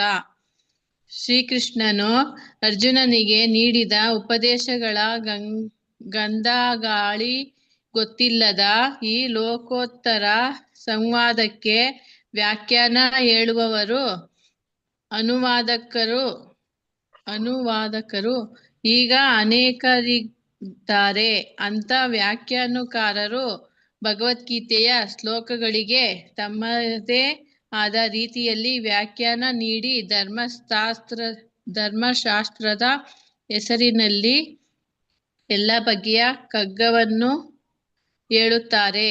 ಅಂತ ವ್ಯಾಖ್ಯಾನಕಾರರಿಗೆ ಶ್ರೀಕೃಷ್ಣನ ಬಗ್ಗೆಯಾಗಲಿ ಅವನ ನಿತ್ಯಧಾಮದ ಬಗ್ಗೆಯಾಗಲಿ ನಂಬಿಕೆ ಇಲ್ಲ. ಅಂತವರು ಹೇಗೆ ತಾನೇ ಭಗವದ್ಗೀತೆಯನ್ನು ವ್ಯಾಖ್ಯಾನಿಸಬಲ್ಲರು? ಹರೇ ಕೃಷ್ಣ ಮಾತಾಜಿ. ಕೃಷ್ಣ ಮಾತಾಜಿ, ಧನ್ಯವಾದಗಳು. ಅಲ್ವಾ, ನೋಡಿ ಇಲ್ಲಿ ಏನನ್ನ ಹೇಳ್ತಾ ಇದ್ದಾರೆ. ಸೊ ಕೃಷ್ಣ ಈ ಭೂಮಿಗೆ ಬಂದಾಗ ಭಗವದ್ಗೀತೆಯಲ್ಲಿ ಹೇಳಿರುವಂತಹ ಆ ಒಂದು ಭಕ್ತಿ ಯೋಗದ ತತ್ವಗಳೆಲ್ಲನೂ ಸಹ ಅದು ಛೇದಗೊಂಡಿತ್ತು, ಅದು ನಾಶಗೊಂಡಿತ್ತು, ವಿಕೃತವಾಗಿತ್ತು ಅಂತ ಹೇಳ್ತಾರೆ. ಅದಕ್ಕೋಸ್ಕರ ಭಗವಂತ ಏನ್ ಮಾಡ್ತಾರೆ, ಮತ್ತೆ ಆ ಪರಂಪರಾ ಪದ್ಧತಿನ ಅವರು ಪುನರುತ್ಥಾನ ಮಾಡ್ಬೇಕು. ಅದಕ್ಕೋಸ್ಕರ ಅವ್ರು ಇವಾಗ ತನ್ನ ಆಪ್ತ ಮಿತ್ರ ಮತ್ತೆ ಭಕ್ತನಾಗಿರುವಂತಹ ಅರ್ಜುನನಿಗೆ ಇದನ್ನ ಬೋಧನೆಯನ್ನ ಮಾಡ್ತಾರೆ. ಯಾಕೆ ಬೋಧನೆಯನ್ನ ಮಾಡ್ತಾರೆ ಅಂದ್ರೆ, ಇದು ಅವನಿಗೆ ಮಾತ್ರನೇ, ಯಾರು ಭಗವಂತನನ್ನ ಆ ಒಂದು ಸ್ಥಾನವನ್ನ ಒಪ್ಕೋತಾರೋ ಅವ್ರಿಗೆ ಮಾತ್ರನೇ ಅರ್ಥ ಆಗೋದು. ಅದಕ್ಕೆ ನಾವೇನ್ ಹೇಳ್ತೀವಿ ಲೆವೆಲ್ 1 ಅಲ್ಲಿ ಅಲ್ವಾ. ಸೊ ನೀವು ದೇವೋತ್ತಮ ಪರಮಪುರುಷ ಕೃಷ್ಣ ಅಂತ ನೀವು ಒಪ್ಕೋಬೇಕು. ಆಗ್ಲೇನೆ ಈ ಭಗವದ್ಗೀತೆಗೆ ಹೆಚ್ಚು ಏನ್ ಹೇಳ್ತಾರೆ ವೇಟೇಜ್ ಬರುತ್ತೆ ಅಲ್ವಾ. ಇಲ್ಲ ಅಂತಂದ್ರೆ ನಾವ್ ಯಾಕೆ ಇಲ್ಲಿ ಕುತ್ಕೊಂಡು 2 hours ಅವರು ನಂತರನೇ ಅನ್ಕೊಂಡ್ರೆ ಕೃಷ್ಣನು ಸಹ ನಂತರನೇ ಅಂತಂದ್ರೆ ನಾವ್ ಯಾಕೆ ಇದನ್ನ ಕಲ್ತ್ಕೋಬೇಕು ಅಲ್ವಾ. ಇದಕ್ಕೆ ಯಾಕೆ ನಾವು ನಮ್ಮ ಜೀವನವನ್ನ ಮುಡಿಪಾಗಿ ಇಡ್ಬೇಕು ಅಲ್ವಾ. ಅವನು ನಮ್ ತರ ಅಲ್ಲ ಅಲ್ವಾ. ಅವನು ಪರಿಪೂರ್ಣ ದೇವೋತ್ತಮ ಪರಮಪುರುಷ, ಸಕಲ ಕಾರಣಗಳಿಗೆ ಕಾರಣ ಅಲ್ವಾ. ಸರ್ವತಂತ್ರ ಸ್ವತಂತ್ರ ಸ್ವರಾಟ್, ಅದನ್ನ ಅರ್ಥ ಮಾಡ್ಕೋಬೇಕು. ಅದನ್ನ ಅರ್ಥ ಮಾಡ್ಕೊಂಡ್ರೆ ಅಷ್ಟೇ ಈ ಭಗವದ್ಗೀತೆಗೆ ನಮ್ಗೆ ಹೆಚ್ಚು ಏನು ಪ್ರಾಮುಖ್ಯತೆನ ಕೊಡ್ಲಿಕ್ಕೆ ಸಾಧ್ಯ. ಅದ್ರಲ್ಲಿ ಹೇಳಿರುವಂತಹ ಪ್ರತಿಯೊಂದು ಪದವನ್ನು ನಾವು ನಮ್ಮ ಜೀವನದಲ್ಲಿ ಅಳವಡಿಸ್ಕೋಬೇಕು ಅಂತ ಅನಿಸ್ಲಿಕ್ಕೆ ಸಾಧ್ಯ ಅಲ್ವಾ. ಅದಕ್ಕೋಸ್ಕರನೇ ನಾವು ಈ ಒಂದು ಭಗವದ್ಗೀತೆನ ಅರ್ಥ ಮಾಡ್ಕೋಬೇಕಂದ್ರೆ ನಾವು ಕೃಷ್ಣನ ಸ್ಥಾನವನ್ನ, ನಮ್ಗೆ ಮಿತ್ರನಾಗ್ಲಿಕ್ಕೆ ಆಗೋದಿಲ್ಲ ಭಗವಂತನಿಗೆ ಅಲ್ವಾ. ಮತ್ತೆ ಭಕ್ತಿ ಅಲ್ವಾ, ಭಕ್ತಿಯಲ್ಲಿ ನಾವು ಇನ್ನ ಮೊದಲ ಹೆಜ್ಜೆನ ನಾವ್ ಇಡ್ತಾ ಇದೀವಿ. ಭಕ್ತ ಅಂದ್ರೆ ನಾವ್ ಹೇಳ್ಕೊಳಿಕ್ ಆಗೋದಿಲ್ಲ ಅಲ್ವಾ. ಸೊ ಯಾರು ಮಿತ್ರನಾಗಿರ್ತಾನೋ ಭಕ್ತನಾಗಿರ್ತಾನೋ ಅವನಿಗೆ ಮಾತ್ರನೇ ಈ ಒಂದು ಭಗವಂತ ಹೇಳಿರುವಂತಹ ಭಗವದ್ಗೀತೆ ಅರ್ಥ ಮಾಡ್ಕೊಳ್ಲಿಕ್ಕೆ ಸಾಧ್ಯ ಅಂತ ಹೇಳ್ಬಿಟ್ಟು ಇಲ್ಲಿ ಹೇಳ್ತಾ ಇದ್ದಾರೆ. ಇವಾಗಾದ್ರೆ ಇಲ್ಲಿ ನಾವಿವಾಗ ಏನ್ ನೋಡ್ತಾ ಇದೀವಿ, ನಾವು ಮಾರುಕಟ್ಟೆಗೆ ಹೋದ್ರೆ ಹಲವಾರು ಭಗವದ್ಗೀತೆ ಇದೆ. ನಾವು ಭಗವದ್ಗೀತೆ ನಮ್ಗೆ ಪರಮ ಪವಿತ್ರ ಗ್ರಂಥ ಅಲ್ವಾ. ನಮ್ಗೆ ಅದ್ರ ಬಗ್ಗೆ ಗೊತ್ತಿದೆಯೋ ಗೊತ್ತಿಲ್ವೋ, ಆದ್ರೆ ನಮ್ಗೆ ಹಿಂದಿನವರಿಂದ ಹೇಳಿರೋದ್ರಿಂದ ನಮ್ಗೆ ಏನಂತ ಗೊತ್ತಿದೆ, ಭಗವದ್ಗೀತೆ ಅನ್ನೋದು ತುಂಬಾ ಪವಿತ್ರ ಗ್ರಂಥ ಅಂತ ನಾವು ಹೇಳ್ತೀವಿ. ಅದಕ್ಕೋಸ್ಕರ ನಾವ್ ಏನ್ ಮಾಡ್ತೀವಿ, ಈ ಮಾರುಕಟ್ಟೆಗೆ ಹೋಗಿ ನಾವು ಹಿಂದೆ ಮುಂದೆ ನೋಡೋದೇ ಇಲ್ಲ. ಯಾವ್ದೋ ಒಂದು ಚೆನ್ನಾಗಿರೋ ಬೈಂಡಿಂಗ್ ಇದ್ರೆ ಆ ಒಂದು ಪುಸ್ತಕವನ್ನ ತಗೊಂಬಂದು ಕೊಂಡ್ಕೊಂಡು ನಾವು ಓದ್ಕೋತೀವಿ. ಅವ್ರಿಗೆ ಗಂಧಗಾಳಿನೇ ಗೊತ್ತಿಲ್ಲ, ಆ ದೇವೋತ್ತಮ ಪರಮಪುರುಷನ ಸ್ಥಾನವೇ ಗೊತ್ತಿಲ್ಲ. ಅವ್ರು ಏನಂತ ಬರೀಲಿಕ್ಕೆ ಸಾಧ್ಯ, ಏನಂತ ವ್ಯಾಖ್ಯಾನ ಕೊಡ್ಲಿಕ್ಕೆ ಸಾಧ್ಯ, ಭಾವಾರ್ಥ ಬರೀಲಿಕ್ಕೆ ಸಾಧ್ಯ ಅಲ್ವಾ. ಅದಕ್ಕೆ ನಮ್ಗೆ ಇಲ್ಲಿ ಹೇಳ್ತಾ ಇದಾರೆ ಅವ್ರು ಏನ್ ಬರೀಲಿಕ್ಕೆ ಸಾಧ್ಯ. ಅವರು ಈ ಧರ್ಮಶಾಸ್ತ್ರದ ಹೆಸರಲ್ಲಿ ಅವರು ಆ ಕಗ್ಗವನ್ನು ಸಹ ಅವರು ಹೇಳ್ತಾರೆ ಅಂತ ಹೇಳ್ಬಿಟ್ಟು ಇಲ್ಲಿ ಹೇಳ್ತಾ ಇದ್ದಾರೆ. ಹರೇ ಕೃಷ್ಣ. ನೆಕ್ಸ್ಟ್ ಓದಿ ಈ ಪ್ಯಾರವನ್ನ ಓದಿ ಮತ್ತೆ. ಹರೇ ಕೃಷ್ಣ. ಓದಿ ಪ್ರಭುಜಿ.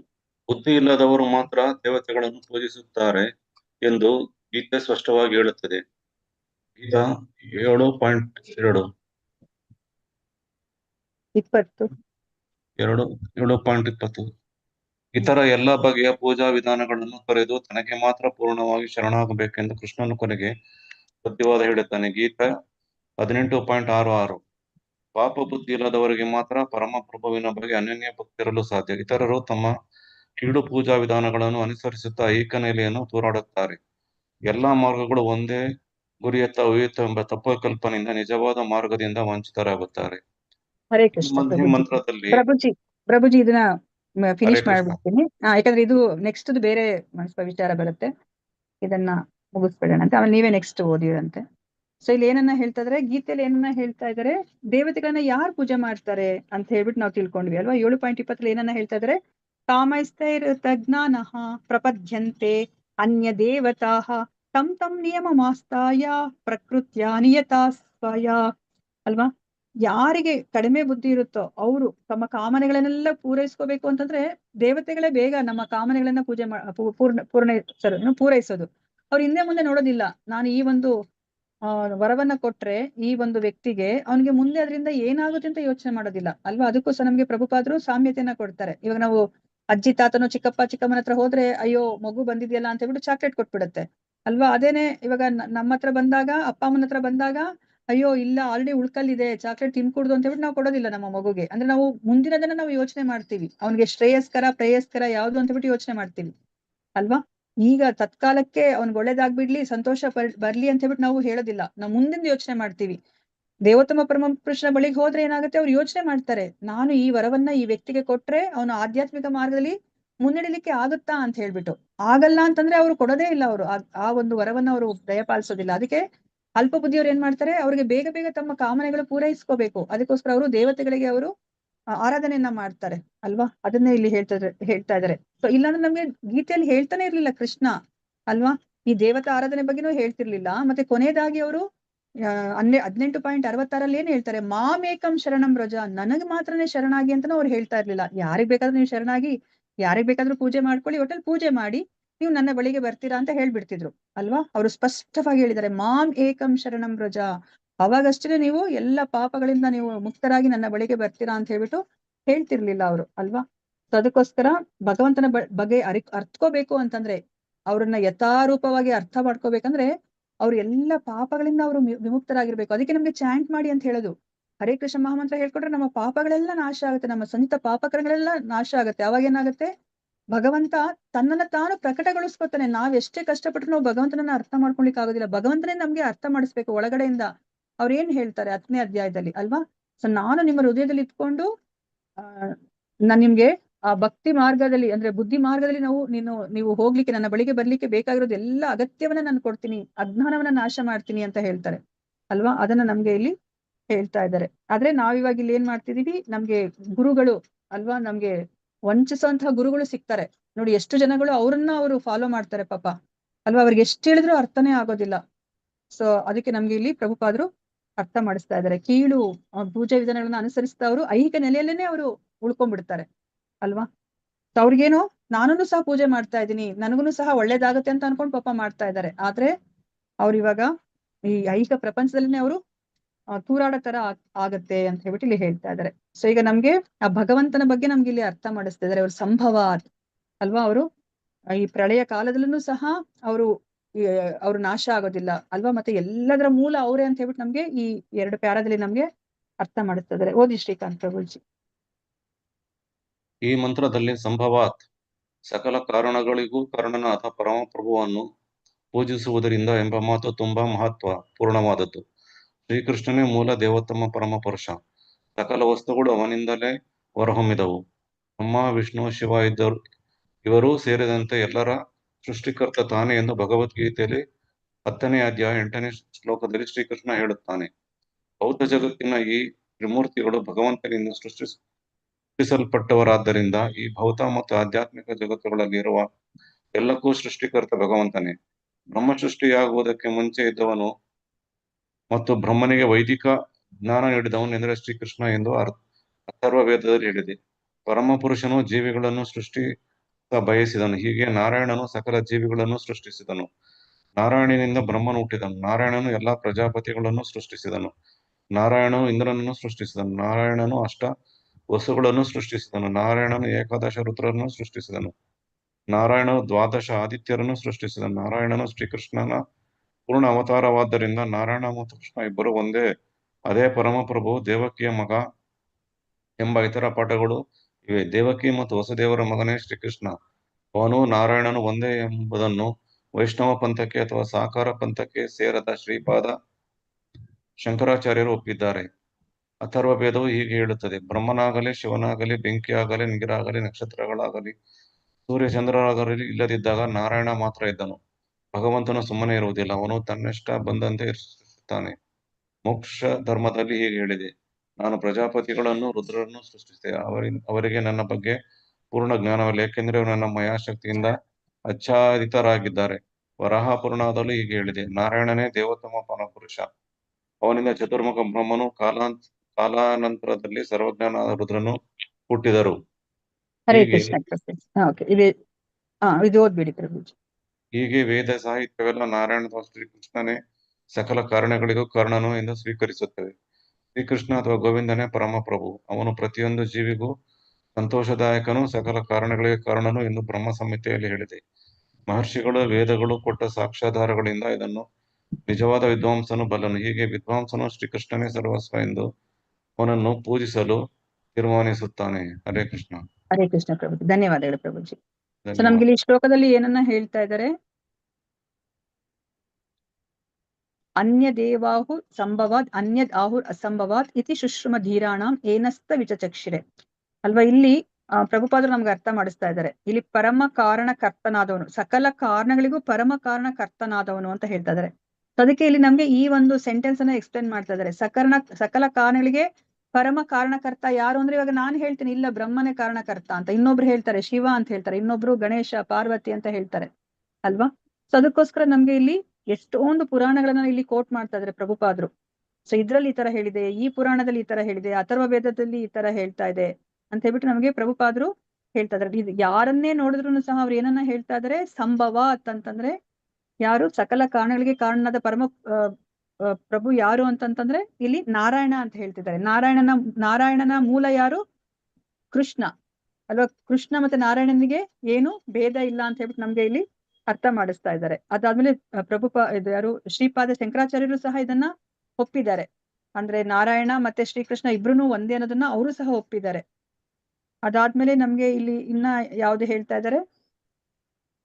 ಅಥರ್ವ ವೇದದಲ್ಲೂ ಸಹ ನಮ್ಗೆ ಇದರ ಬಗ್ಗೆನೆ, ಅಂದ್ರೆ ನಾರಾಯಣ ಒಬ್ನೇ ಇದ್ದಿದ್ದು ಈ ಒಂದು ಸೃಷ್ಟಿ ಆಗ್ಲಿಕ್ಕಿಂತ ಮುಂಚೆ. ಅಂದ್ರೆ ಸೂರ್ಯ ಚಂದ್ರ ನಕ್ಷತ್ರ ಅವೆಲ್ಲ ಯಾವ್ದೂ ಇರ್ಲಿಲ್ಲ.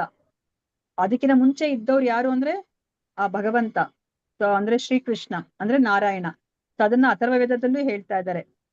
ಅದಾದ್ಮೇಲೆ ಇಲ್ಲಿ ಇನ್ನ ಮೋಕ್ಷ ಧರ್ಮದಲ್ಲಿ ಏನು ಹೇಳ್ತಾ ಇದ್ದಾರೆ? ಸೊ ಪ್ರಜಾಪತಿ ರುದ್ರರನ್ನ ನಾನು ಸೃಷ್ಟಿಸಿದೆ, ನಾನೇ ಸೃಷ್ಟಿಸೋದ್ರಿಂದ ಅವ್ರಿಗೆ ನನ್ನ ಬಗ್ಗೆ ಜ್ಞಾನ ಇಲ್ಲ ಅಂತ ಹೇಳ್ಬಿಟ್ಟು ಇಲ್ಲಿ ನಾರಾಯಣ ಹೇಳ್ತಾ ಇದ್ದಾರೆ. ಮತ್ತೆ ವರಾಹ ಪುರಾಣದಲ್ಲೂ ಸಹ ಅದನ್ನೇ ಹೇಳ್ತಾ ಇದ್ದಾರೆ. ನಾರಾಯಣನೇ ದೇವೋತ್ತಮ ಪರಮ ಪುರುಷ, ಅವನಿಂದ ಚತುರ್ಮುಖ ಬ್ರಹ್ಮನು ಕಾಲಾನಂತರದಲ್ಲಿ ಸರ್ವಜ್ಞನಾದ ರುದ್ರರು ಹುಟ್ಟಿದರು ಅಂತ ಹೇಳ್ಬಿಟ್ಟು ಹೇಳ್ತಾ ಇದ್ದಾರೆ. ಅಂದ್ರೆ ಇಲ್ಲಿ ನಮ್ಗೆ ಅರ್ಥ ಮಾಡಿಸ್ತಾ ಇದ್ದಾರೆ, ಸಕಲ ಕಾರಣಗಳಿಗೆ ಕಾರಣ ಯಾರು ಅಂದ್ರೆ ಕೃಷ್ಣ ಅಂತ ಅರ್ಥ ಮಾಡಿಸ್ತಿದ್ದಾರೆ ಅಲ್ವಾ? ಇವಾಗ ಒಂದು ಮಗು ಏನ್ ಮಾಡುತ್ತೆ, ಫಸ್ಟ್ ಚಿಕ್ಕದಿದ್ದಾಗ ಅದಕ್ಕೆ ತನ್ನ ತಂದೆ ತಾಯಿಗಳೇ ಸರ್ವಸ್ವ ಅಂತ ಅನ್ಕೊಂಡಿರುತ್ತೆ. ತಂದೆ ತಾಯಿಗಳು ಬಿಟ್ರೆ ಇನ್ಯಾವುದು ಇಲ್ಲ, ಅವ್ರಿಗಿನ್ನ ಉನ್ನತರಾದವ್ರು ಯಾರು ಇಲ್ಲ ಅಂತ ಅನ್ಕೋತಾರೆ. ಅದೇ ಸ್ಕೂಲಿಗೆ ಹೋದಾಗ ಗೊತ್ತಾಗತ್ತೆ, ಓ ಟೀಚರು ಅಂತ ಹೇಳ್ಬಿಟ್ಟು. ತಂದೆ ತಾಯಿಗಳಿಂದ ಇಲ್ಲಮ್ಮ ನನ್ಗೆ ಆ ಟೀಚರ್ ಹೀಗೆ ಹೇಳಿದ್ದಾರೆ ಅಂತ ಹೇಳ್ಬಿಟ್ಟು ಆ ಟೀಚರ್ ಮಾತೇ ಅವ್ರಿಗೆ ವೇದ ವಾಕ್ಯ ಆಗತ್ತೆ. ಆಮೇಲೆ ಗೊತ್ತಾಗತ್ತೆ ಆ ಟೀಚರ್ ಸಹ ಪ್ರಿನ್ಸಿಪಲ್ ಮಾತನ್ನ ಕೇಳ್ತಾರೆ ಅಂತ ಹೇಳ್ಬಿಟ್ಟು ಅಲ್ವಾ? ಸೊ ಈ ತರ ನಮ್ಮ ಜ್ಞಾನ ಎಷ್ಟಿರುತ್ತೋ ಆ ಸಮಯದಲ್ಲಿ ನಮ್ಗೆ ಅದೇ ಉನ್ನತವಾದದ್ದು ಅಂತ ಅನ್ಸುತ್ತೆ. ಆದ್ರೆ ಪರಮ ಸತ್ಯ ನಮ್ಗೆ ಗೊತ್ತಾಗ್ತಿರೋದಿಲ್ಲ ಅಲ್ವಾ? ಇವಾಗ ಪರಮ ಸತ್ಯ ನಮ್ಗೆ ಗೊತ್ತಾಗ್ಬೇಕಂದ್ರೆ ಸಕಲ ಕಾರಣಗಳಿಗೆ ಕಾರಣ ಆ ದೇವೋತ್ತಮ ಪರಮ ಪುರುಷ ಅಂತ ಹೇಳ್ಬಿಟ್ಟು ಅರ್ಥ ಮಾಡ್ಕೋಬೇಕು. ಮಗುಗೆ ಆಮೇಲೆನೆ ಅರ್ಥ ಆಗೋದು, ಅಯ್ಯೋ ಇನ್ನ ಉನ್ನತವಾದವರು ಇದ್ದಾರೆ, ಒಬ್ಬ ಚೀಫ್ ಮಿನಿಸ್ಟರ್ ಇದ್ದಾರೆ, ಅವ್ರಿಗಿನ್ನ ಉನ್ನತವಾದವರು ಪ್ರೈಮ್ ಮಿನಿಸ್ಟರ್ ಇದ್ದಾರೆ, ಅವ್ರಿಗಿನ್ನ ಉನ್ನತವಾದವರು ಈಗ ದೇವತೆಗಳು, ಅವ್ರಿಗಿನ್ನ ಉನ್ನತರಾದವರು ಒಬ್ಬ ದೇವೋತ್ತಮ ಪರಮ ಪುರುಷ ಇದ್ದಾನೆ ಅಂತ ನಮ್ಗೆ ಜ್ಞಾನ ಬೆಳ್ದಂಗೆ ನಮ್ಗೆ ಗೊತ್ತಾಗ್ತಾ ಹೋಗೋದು ಅಲ್ವಾ? ಇಲ್ಲಾಂದ್ರೆ ನಾವೇನ್ ಅನ್ಕೊಂತೀವಿ, ಅಥವಾ ಶಿವನೇ ಗ್ರೇಟು ಅಥವಾ ಬ್ರಹ್ಮನೇ ಗ್ರೇಟು, ಅವ್ರನ್ನ ಬಿಟ್ರೆ ಇಲ್ಲ ಅನ್ಕೋತೀವಿ. ಈಗ ನಮ್ಗೆ ಈ ಒಂದು ಜ್ಞಾನ ಸಿಕ್ಕಿದ್ಮೇಲೆ ನಮ್ಗೆ ಗೊತ್ತಾಯ್ತು ಕೃಷ್ಣನೇ ದೇವೋತ್ತಮ ಪರಮ ಪುರುಷ ಅಂತ. ಅದನ್ನ ನಮ್ಗೆ ಲೆವೆಲ್ 1 ಅಲ್ಲೂ ಸಹ ಅದನ್ನ ನಮ್ಗೆ ಅರ್ಥ ಮಾಡಿಸಿದ್ದಾರೆ ಅಲ್ವಾ? ಒಬ್ಬ ಯಾರು ಫಾರಿನರ್ ಒಬ್ರು ಇಂಡಿಯಾಗೆ ಬಂದಾಗ ಅವರು ಒಬ್ಬ ವೇದಾಂತಿಯನ್ನ ಕೇಳ್ತಾರೆ ಅಲ್ವಾ, ನಿಮ್ಮ ದೇವ್ರು ಯಾರು ಅಂತ ಹೇಳ್ಬಿಟ್ಟು. ಆಗ ಅವ್ನಿಗೆ ತಡರ್ಬಡಿಸ್ತಾನೆ, ಅಯ್ಯೋ ಶಿವನ ಹೆಸರು ಹೇಳ್ಬೇಕಾ, ಬ್ರಹ್ಮನ ಹೆಸರು ಹೇಳ್ಬೇಕಾ, ಕೃಷ್ಣನ ಹೆಸರು ಹೇಳ್ಬೇಕಾ, ವಿಷ್ಣು ಹೇಳ್ಬೇಕಾ ಅಂತ. ಆಗ ಅವನು ಏನ್ ಉತ್ತರ ಕೊಡ್ತಾನೋ ಈ ಫಾರಿನರ್ಗೆ ಮನಸ್ಸಿಗೆ ಒಪ್ಪೋದಿಲ್ಲ. ಆಗ ಅವನು ಹೇಳ್ತಾರೆ, ಸರಿ ನಾನು ಹೇಗುನು ಎಲ್ಲಾ ಕಡೆ ಸಂಚಾರ ಮಾಡ್ಕೊಂಡು ಬರ್ಬೇಕು ಅನ್ಕೊಂಡಿದೀನಿ, ಆಮೇಲೆ ನಿನ್ನ ಭೇಟಿ ಮಾಡ್ತೀನಿ, ನನ್ನ ಕಂಟ್ರಿಗೆ ಹೋಗ್ಲಿಕ್ಕೆ ಮುಂಚೆ ನಿನ್ನ ಭೇಟಿ ಮಾಡ್ತೀನಿ ಅಂತ ಹೇಳಿದಾಗ ಅವನು ಎಲ್ಲಾ ಕಡೆ ಭಾರತದ ಉದ್ದಗ್ಲಕ್ಕೂ ಓಡಾಡ್ಕೊಂಡು ಬರ್ತಾನೆ. ಓಡಾಡ್ಕೊಂಡು ಬಂದ್ಮೇಲೆ ಅವನು ಏನ್ ಹೇಳ್ತಾನೆ?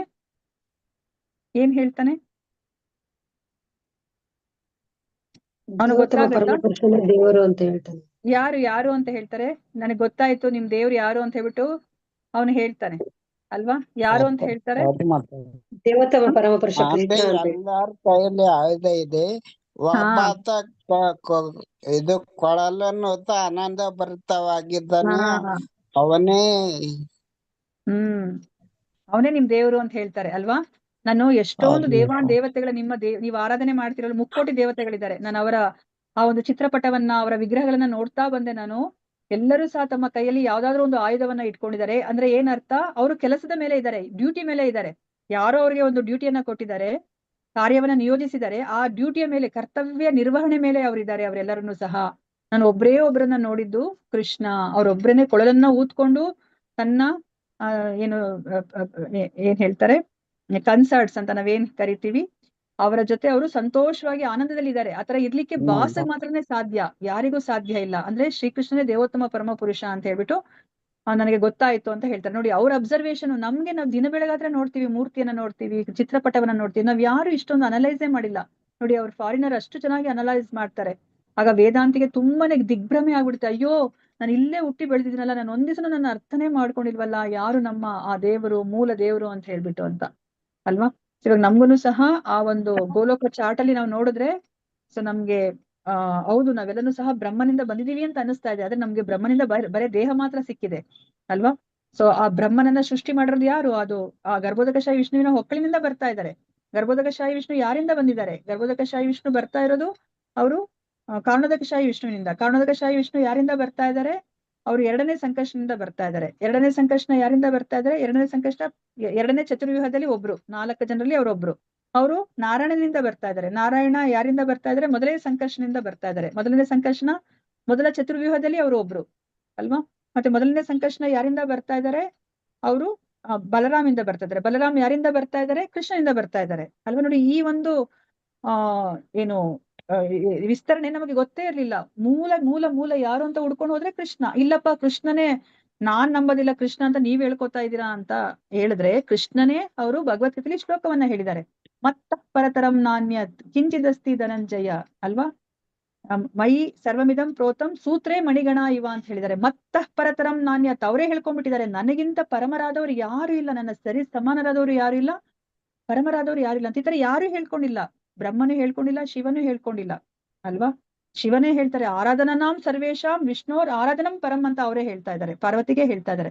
ಪಾರ್ವತಿ ಕೇಳ್ತಾಳಲ್ವಾ, ಯಾರನ್ನ ನೀವು ಕುರಿತು ಧ್ಯಾನ ಮಾಡ್ತಾ ಇದ್ದೀರಾ, ನೀವೇ ಸೃಷ್ಟಿಕರ್ತ ಅಂತ ಹೇಳಿದಾಗ ಅವ್ರು ಅದನ್ನೇ ಹೇಳ್ತಾರೆ, ನಾನು ವಿಷ್ಣುವನ್ನ ಆರಾಧನೆಯನ್ನ ಮಾಡ್ತಾ ಇದ್ದೀನಿ ಅಂತ ಹೇಳ್ಬಿಟ್ಟು. ವಿಷ್ಣುವಿನ ಆರಾಧನೆಗಿನ್ನ ವಿಷ್ಣುವಿನ ಭಕ್ತರ ಆರಾಧನೆ ಇನ್ನೂ ಹೆಚ್ಚು ಶ್ರೇಷ್ಠ ಅಂತ ಹೇಳ್ಬಿಟ್ಟು ಶಿವ ಪಾರ್ವತಿಗೆ ಹೇಳ್ತಾರೆ ಅಲ್ವಾ. ಮತ್ತೆ ಬ್ರಹ್ಮನಿಗೂ ಸಹ ಅದೇ ತರ ನಾರದ್ರು ಕೇಳ್ತಾರೆ, ನನಗೆ ನೀನೇ ಸೃಷ್ಟಿಕರ್ತ ಅಂತ ಅನ್ನಿಸ್ತಾ ಇದೆ ತಂದೆ, ಆದ್ರೆ ನೀನೇನ್ 3 ಹೊತ್ತು ಧ್ಯಾನ ಮಾಡ್ತಿದ್ಯಲ್ವಾ, ನೀನೇ ಸೃಷ್ಟಿಕರ್ತ ಆಗಿದ್ರೆ ನೀನ್ ಯಾಕೆ ಧ್ಯಾನ ಮಾಡ್ಕೊಂಡು ಕುತ್ಕೊಂತಿದ್ದೆ? ಇದನ್ನ ನೋಡಿದ್ರೆ ನನಗೆ ಡೌಟ್ ಆಗ್ತಾ ಇದೆ, ನೀನ್ ಯಾರಿಂದನೋ ಶಕ್ತಿಯನ್ನ ಪಡ್ಕೋತಿದ್ಯಾ ಅಂತ ನನ್ಗೆ ಅನ್ಸುತ್ತೆ ಅಂತ ಹೇಳಿದಾಗ ಬ್ರಹ್ಮ ಏನ್ ಹೇಳ್ತಾರೆ, ಹೌದು, ನಾನು 2ನೇ ಸೃಷ್ಟಿಕರ್ತ. ಸೊ ನನಗೆ ಈ ಶಕ್ತಿ ಎಲ್ಲ ಬರ್ತಾ ಇರೋದು ದೇವೋತ್ತಮ ಪರಮಪುರುಷನಿಂದ ಅಂತ ಅವ್ರು ಹೇಳ್ತಾರೆ ಅಲ್ವಾ. ಸೊ ಅದೇ ತರ ನಮ್ಗೆ ಈ ಒಂದು ಈ ಸೃಷ್ಟಿಗಿನ ಮುಂಚೆ ಇದ್ದವ್ರು ಯಾರು? ಅಲ್ಲಿ ಯಾವಾಗ ಯಾರು ಇರ್ಲಿಲ್ಲ. ಈ ಸೂರ್ಯ, ಚಂದ್ರ, ಬೆಂಕಿ, ನಕ್ಷತ್ರ, ದೇವತೆಗಳು ಯಾರು ಇರ್ಲಿಲ್ಲ. ಆ ಸಮಯದಲ್ಲಿ ಯಾರಿದ್ದವರು? ನಾರಾಯಣ ಇದ್ದವನು. ನಾರಾಯಣ ಅಂದ್ರೆ ಇಲ್ಲಿ ಇವಾಗ ಗರ್ಭೋದಕಶಾಹಿ ವಿಷ್ಣುವನ್ನ ನಾವು ಇಲ್ಲಿ ಅರ್ಥ ಮಾಡ್ಕೋಬಹುದು. ಈ ಭೌತಿಕ ಪ್ರಪಂಚಕ್ಕೆ ತಗೊಂಡ್ರೆ, ಇಲ್ಲ ಇಡೀ ಸೃಷ್ಟಿಯ ಭೌತಿಕ ಪ್ರಪಂಚಕ್ಕೆ ತಗೊಂಡ್ರೆ ಕಾರಣೋದಕಶಾಹಿ ವಿಷ್ಣುವನ್ನ ನಾವು ಅರ್ಥ ಮಾಡ್ಕೋಬಹುದು. ನಾರಾಯಣನ ಒಬ್ನೇ ಮಾತ್ರ ಇದ್ದಿದ್ದು ಈ ಪ್ರಳಯಕ್ಕಿನ್ನ, ಅಂದ್ರೆ ಈ ಸೃಷ್ಟಿಗಿನ ಮುಂಚೆ ಇದ್ದವರು ಅಲ್ವಾ. ಇದನ್ನ ನಮ್ಮ ಎಲ್ಲ ಪುರಾಣಗಳು ಸಹ ಸ್ಪಷ್ಟೀಕರಿಸುತ್ತೆ. ಭಗವದ್ಗೀತೆಯಲ್ಲೂ ಸಹ ಕೃಷ್ಣ ಹೇಳ್ತಾರೆ, ನನ್ ಬಗ್ಗೆ ಯಾರಿಗೂ ಗೊತ್ತಿಲ್ಲ, ದೇವತೆಗಳಿಗೆ ಗೊತ್ತಿಲ್ಲ, ಋಷಿ ಮನೆಗಳಿಗೆ ಗೊತ್ತಿಲ್ಲ, ಬ್ರಹ್ಮ ಶಿವರಿಗೂ ಸಹ ಗೊತ್ತಿಲ್ಲ ನನ್ ಬಗ್ಗೆ. ಯಾಕೆ ಅಂತಂದ್ರೆ ಅವರನ್ನ ಸೃಷ್ಟಿ ಮಾಡಿರೋದು ನಾನು, ಅವ್ರಿಗೆ ಹೇಗ್ ಗೊತ್ತಾಗ್ಲಿಕ್ಕೆ ಸಾಧ್ಯ ಅಲ್ವಾ. ಇವಾಗ ನಮ್ಮ ತಂದೆ ತಾಯಿಗಳ ಬಗ್ಗೆ ನಮ್ಗೆ ಎಷ್ಟು ಗೊತ್ತಿದೆ ಅಲ್ವಾ, ಒಂದ್ 4 ಲೈನ್ ಗೊತ್ತಿರ್ಬೋದಾ, ಅವ್ರೇನಾದ್ರೂ ಹೇಳ್ಕೊಂಡಿದ್ರೆ ಗೊತ್ತಿರುತ್ತೆ, ಇಲ್ಲಾಂದ್ರೆ ಅದು ಗೊತ್ತಿಲ್ಲ. ಯಾಕಂದ್ರೆ ನಮ್ಗಿನ ಮುಂಚೆ ಇದ್ದವ್ರು ಅವರು, ಅವ್ರ ಬಗ್ಗೆ ನಾವ್ ಹೇಗ್ ತಿಳ್ಕೊಳ್ಲಿಕ್ಕೆ ಸಾಧ್ಯ? ದೇವೋತ್ತಮ ಪರಮ ಪುರುಷ ನಮ್ಗಿನ ಮುಂಚೆ ಇದ್ದವ್ರು, ಅವ್ರ ಬಗ್ಗೆ ನಮಗ್ ಗೊತ್ತಿಲ್ಲ, ಅದಕ್ಕೆ ಅವರೇ ಹೇಳ್ಕೋಬೇಕು. ಅದಕ್ಕೆ ಭಗವದ್ಗೀತೆಯಲ್ಲಿ ಅವರೇ ಹೇಳ್ಕೊತಾರೆ, ನಾನಿತರ ಅಂತ ಹೇಳ್ಬಿಟ್ಟು ಅಹಂ ಅಹಂ ಅಹಂ ಅಂತ ಹೇಳ್ಕೊಂಡು ಹೋಗ್ತಾರೆ ಅಲ್ವಾ. ನಮ್ಗೆ ಅದನ್ನ ನಮ್ಗೆ ಇಲ್ಲಿ ಪ್ರಭುಪಾದ್ರು ಅರ್ಥ ಮಾಡಿಸಿದ್ರೆ, ನಮ್ದು ಯಾವುದೇ ಒಂದು ವೇದ ಸಾಹಿತ್ಯವನ್ನ ತಗೊಂಡ್ರು ಸಹ ಆ ಶ್ರೀಕೃಷ್ಣನ ಸ್ಥಾನವನ್ನ ನಮ್ಗೆ ಸ್ಪಷ್ಟೀಕರಿಸುತ್ತೆ ಅದು ಅಲ್ವಾ. ಮತ್ತೆ ನಮ್ಗೆ ಭಾಗವತವನ್ನು ಸಹ ಮುಂದೆ ನೀವು ನೋಡ್ತೀರಾ ಅಲ್ವಾ. ಅವ್ರು ಏನು ಹೇಳ್ತಾರೆ, ಏತೇಚಾಂಶ ಕಲಹ ಪುಂಸ ಕೃಷ್ಣಸ್ತು ಭಗವಾನ್ ಸ್ವಯಂ ಅಂತ ಹೇಳ್ತಾರೆ. ಅವ್ರು ಎಷ್ಟೊಂದು ಅವತಾರಗಳನ್ನ ಹೇಳ್ಕೊಂತ ಬರ್ತಾರೆ ಆ ಭಾಗವತದಲ್ಲಿ ವೇದವ್ಯಾಸರು.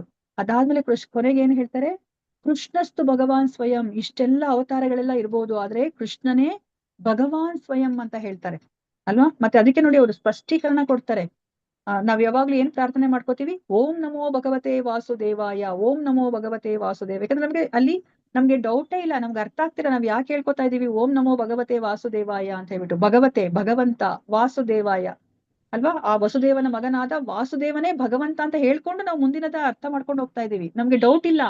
ನಾವಿವಾಗ ಕೃಷ್ಣನನ್ನ ದೇವೋತ್ತಮ ಪರಮ ಪುರುಷ ಅಂತ ಪ್ರೂವ್ ಮಾಡೋದನ್ನ ನಾವೇನು ಓದ್ತಾ ಇಲ್ಲ. ಕೃಷ್ಣನೇ ದೇವೋತ್ತಮ ಪರಮ ಪುರುಷ ಅಂತ ಹೇಳ್ಬಿಟ್ಟು ಅವ್ರ ಬಗ್ಗೆ ತಿಳ್ಕೊತಾ ಇದೀವಿ ನಾವು. ಅದನ್ನ ನಾವಿಲ್ಲಿ ಅರ್ಥ ಮಾಡ್ಕೋಬೇಕು. ಅದಕ್ಕೆ ನಾವು ಪ್ರತಿ ಸತಿನೂ ಓಂ ನಮೋ ಭಗವತೆ ವಾಸುದೇವಾಯ ಅಂತ ನಾವು ಹೇಳ್ಕೊತಾ ಇರೋದು. ನಾವ್ ಏನೇ ಮಾಡಿದ್ರು ಇವಾಗ ಕೃಷ್ಣನಿಗೋಸ್ಕರ ಮಾಡ್ತಾ ಇದೀವಿ, ಕೃಷ್ಣನ ಸಂತೋಷಕ್ಕೋಸ್ಕರ ಮಾಡ್ತಾ ಇದೀವಿ. ಸೊ ನಾವ್ ಇವಾಗ ಕೃಷ್ಣನ ಸಂತೋಷಕ್ಕೆ ಮಾಡಿದ್ರೆ ನಮ್ಮ ಫಲ ನಾವು ಆ ಗೋಲೋಕ ವೃಂದಾವನಕ್ಕೆ ಹೋಗೋದೇನೆ ಅಲ್ವಾ? ನಮ್ಮ ಗುರಿ ಅದೇನೇ ಆಗಿರೋದು. ಸೊ ಅದನ್ನ ನಮ್ಗೆ ಇಲ್ಲಿ ಪ್ರಭುಪಾದ್ರು ಹೇಳ್ತಾ ಇದ್ದಾರೆ. ಸೊ ನಾವ್ ಇವಾಗ ಕೃಷ್ಣನೇ ಸರ್ವಸ್ವ ಅಂತ ಹೇಳ್ಬಿಟ್ಟು ನಾವು ಅವನನ್ನ ಪೂಜೆ ಮಾಡ್ಬೇಕು ಅಂತಂದ್ರೆ ಇವಾಗ ನಮ್ಗೆ ಗುರು, ಸಾಧು, ಶಾಸ್ತ್ರ ಎಲ್ಲರನ್ನೂ ಹೇಳ್ತಾ ಇದಾರೆ. ಬ್ರಹ್ಮ ಸಮಿತಿನೂ ಸಹ, ಬ್ರಹ್ಮನು ಸಹ ಅದನ್ನೇ ಇಲ್ಲಿ ಹೇಳ್ತಾ ಇದಾರೆ. ಬ್ರಹ್ಮ ಏನ್ ಹೇಳ್ತಾರೆ? ಈಶ್ವರಃ ಪರಮಃ ಕೃಷ್ಣಃ ಸಚ್ಚಿದಾನಂದ ವಿಗ್ರಹಃ ಅನಾದಿರಾದಿರ್ಗೋವಿಂದಃ ಸರ್ವ ಕಾರಣ ಕಾರಣಂ. ನೋಡಿ, ಅವರು ಒಪ್ಕೊಂಡಿದ್ದಾರೆ ಬ್ರಹ್ಮನು ಅಲ್ವಾ? ಸರ್ವ ಕಾರಣ ಕಾರಣ, ಸಾಮಾನ್ಯದಾದವನಲ್ಲ ಅವನು. ಈಶ್ವರ ಪರಮ ಕೃಷ್ಣ, ಪರಮ ಆ ಹೆಸರು ಬಿಟ್ರೆ ಆ ಪರಮ ಅನ್ನೋದು ಅವನಿಗೊಬ್ಬನಿಗೇನೆ. ನಾನು ಇವಾಗ ಪರಮ ಅಂತ ಹೇಳ್ಕೊಂಡು ಓಡಾಡಕ್ ಆಗದೇ ಇಲ್ಲ ಅಲ್ವಾ? ಭಗವಂತನಿಗೆ ಸರಿಸಮಾನದವ್ರು ಯಾರಿಲ್ಲ, ಭಗವಂತನನ್ನ ಮೀರ್ಸೋರು ಯಾರು ಇಲ್ಲ. ಹರೇ ಕೃಷ್ಣ. ಇನ್ನೊಂದು 5-10 ನಿಮಿಷ ನೋಡ್ತೀನಿ, ಎಷ್ಟಾಗುತ್ತೋ ಅಷ್ಟು ಮಾಡ್ತೀನಿ. ಯಾಕಂದ್ರೆ ಇನ್ನ 2 ಪೇಜಸ್ ಇದೆ. ಯಾರಾದ್ರೂ ಓದಿ, ಇಲ್ಲಾಂದ್ರೆ ನಾಳೆ ಮತ್ತೆ ಕಂಟಿನ್ಯೂ ಮಾಡೋಣಂತೆ. ಹರೇ ಕೃಷ್ಣ. ಓದಿ ಮಾತಾಜಿ. ಕೇವಲ ಕೃಷ್ಣನ ಉಪಾಸನೆಗೆ ತಮ್ಮನ್ನೇ ಬದ್ಧರಾಗಿಸಿಕೊಂಡವರು ನಿಜವಾಗಿ ಬುಧರು ಅಥವಾ ಬುಧರು ಅಂತ ಇದೆ ಅಲ್ಲಿ. ಅಂದ್ರೆ ಬುದ್ಧಿವಂತರು ಅಂತ. ಓಕೆ.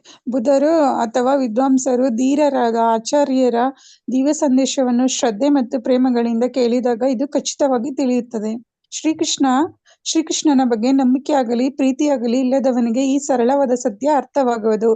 ಭಗವಂತನಲ್ಲಿ ನಂಬಿಕೆ ಇಲ್ಲದವರನ್ನು ಭಗವದ್ಗೀತೆಯಲ್ಲಿ 9.11 ಮೂರ್ಖರು ಅಥವಾ ಕತ್ತೆಗಳು ಎಂದು ಹೇಳಿದೆ.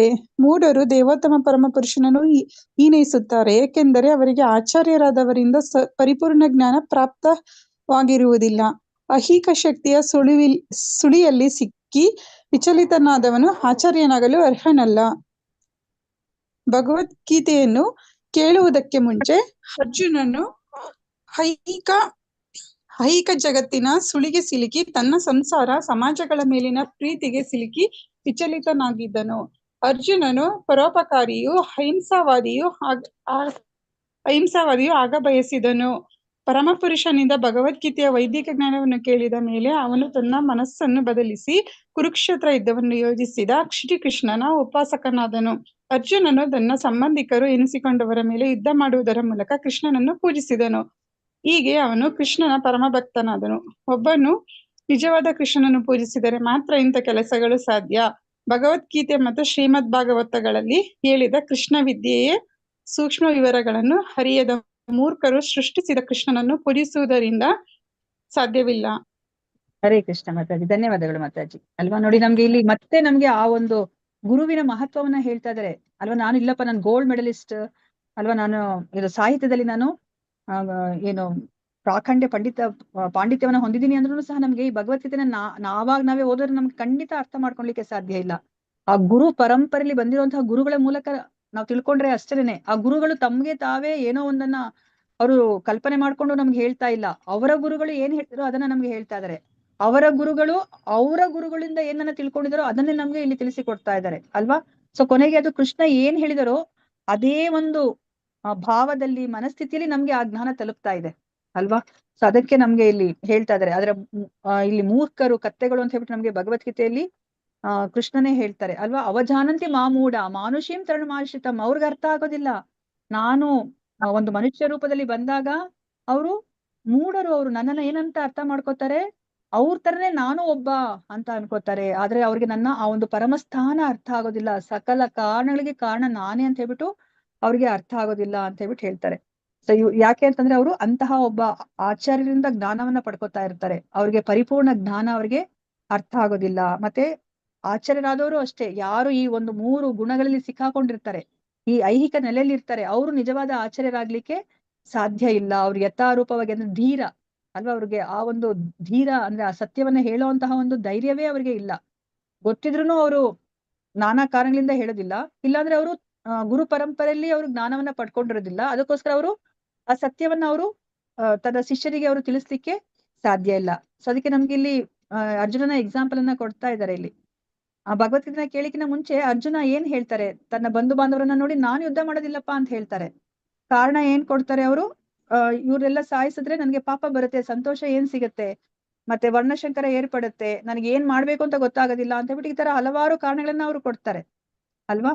ಆದ್ರೆ ನಮ್ಗೆ ನೋಡಿದ್ರೆ ಸಾಮಾನ್ಯ ಜನರಿಗೆ ಏನ್ ಅನ್ಸುತ್ತೆ, ಮೊದಲನೇ ಅಧ್ಯಾಯದಲ್ಲಿ ಅರ್ಜುನ ಕೊಟ್ಟಿರೋ ಕಾರಣಗಳು ಸರಿನಪ್ಪ ಅಂತಾನೆ ಅನ್ಸೋದು ಅಲ್ವಾ. ಹೌದು, ಅರ್ಜುನ ಕರೆಕ್ಟ್ ಆಗೇ ಹೇಳ್ತಾ ಇದ್ದಾನೆ ಅಲ್ವಾ. ಈ ಒಂದು ಘನಘೋರ ಯುದ್ಧ ಯಾಕೆ ಬೇಕು, ಇಷ್ಟೊಂದು ಪ್ರಾಣಹಾನಿ ಯಾಕಾಗ್ಬೇಕು, ಅವರೇ ರಾಜ್ಯಭಾರ ಮಾಡ್ಕೊಂಡು ಹೋಗ್ಲಿ ಬಿಡು ಅಂತ ಅರ್ಜುನ ಹೇಳ್ತಿದ್ದಾನೆ. ಎಷ್ಟು ಒಳ್ಳೆಯವನು ಅಂತ ನಮ್ಗೆ ಅನ್ಸುತ್ತೆ ಅಲ್ವಾ. ಆಮೇಲೆ ಅವನು ಭಗವದ್ಗೀತೆಯನ್ನ ಕೇಳಿಸ್ಕೊಂಡ್ಮೇಲೆನೆ ಅವನಿಗೆ ಅರ್ಥ ಆಗುತ್ತೆ, ನಾನು ಕೃಷ್ಣನ ಸಂತೋಷಕ್ಕೋಸ್ಕರ ನಾನು ಯುದ್ಧವನ್ನ ಮಾಡ್ಬೇಕು.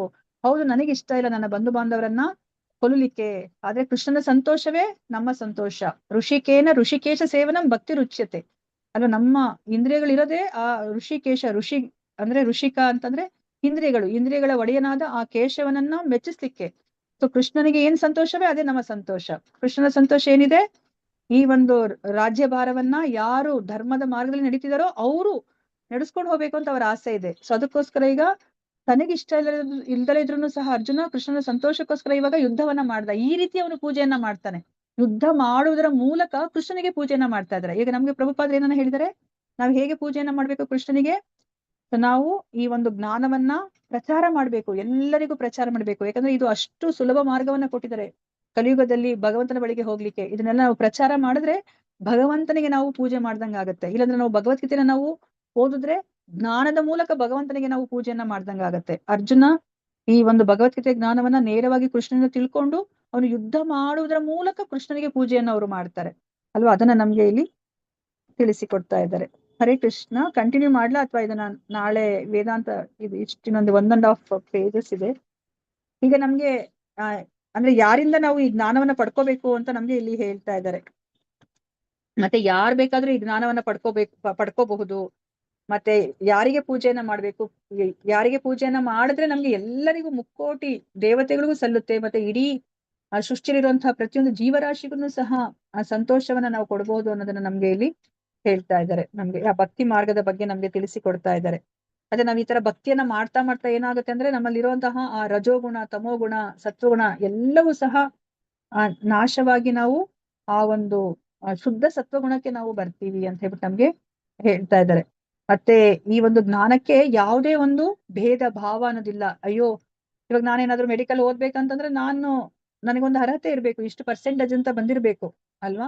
ನಾನು ಮಿಲಿಟರಿಗೆ ಹೋಗಿ ಜಾಯಿನ್ ಆಗ್ಬೇಕಂದ್ರೆ ನನಗೆ ದೇಹದ ಒಂದು ದಾಢ್ಯತೆ ಆತರ ಇರ್ಬೇಕು. ನಾನ್ ಯಾರೋ ಹೆಂಗೋ ಇದ್ಬಿಟ್ಟು ನಾನು ಮಿಲಿಟರಿಗೆ ಸೇರ್ಕೋತೀನಿ ಅಂದ್ರೆ ಅವ್ರು ಸೇರಿಸ್ಕೊಳೋದಿಲ್ಲ ಅಲ್ವಾ. ಒಂದು ಅರ್ಹತೆ ಅಂತ ಇರ್ಬೇಕು. ಆದ್ರೆ ಈ ಭಕ್ತಿಗೆ ಯಾವುದೇ ಒಂದು ಅರ್ಹತೆ ಇಲ್ಲ ಅಂತ ಹೇಳ್ಬಿಟ್ಟು ಹೇಳ್ತಾ ಇದ್ದಾರೆ. ಕಿರಾತ, ಹೂಣಾಂಧ್ರ, ಪುಲಿಂದ, ಪುಲ್ಕಶ, ಅಬೀರ, ಶುಂಭ ಯಾವನ, ಕಸಾದಯ, ಯಾರೇ ಇರ್ಲಿ, ಪಾಪ ಯೋನಿಯಲ್ಲಿ ಹುಟ್ಟಿರೋರು ಯಾರು ಬೇಕಾದ್ರುನು, ಒಂದು ಬಡವ, ಬಲ್ಲಿದ, ಅಂದ್ರೆ ಬೆಳ್ಳಗಿದ್ದಾರೆ, ಕಪ್ಪಗಿದ್ದಾರೆ, ಕುಳ್ಳಿಗಿದ್ದಾರೆ, ದಪ್ಪಗಿದ್ದಾರೆ, ಯಾವುದೇ ಒಂದು ಭೇದ ಭಾವ ಇಲ್ಲ. ಬಾಲ್ಯದಲ್ಲಿದ್ದಾರೋ, ವಯಸ್ಸಾಗಿದೆಯೋ, ಯಾರ್ ಬೇಕಾದ್ರೂ ಭಕ್ತಿ ಮಾರ್ಗಕ್ಕೆ ಬಂದು ಅವರು ತಮ್ಮ ಜೀವನವನ್ನ ಸಾರ್ಥಕ ಮಾಡ್ಕೋಬಹುದು ಅಂತ ಹೇಳ್ಬಿಟ್ಟು ನಮ್ಗೆ ಇಲ್ಲಿ ಪ್ರಭುಪಾದರು ತುಂಬಾ ಮುಖ್ಯವಾಗಿರುವಂತಹ ಒಂದು ನಮ್ಗೆ ಉಪದೇಶವನ್ನ ನಮ್ಗೆ ಇಲ್ಲಿ ಕೊಡ್ತಾ ಇದ್ದಾರೆ.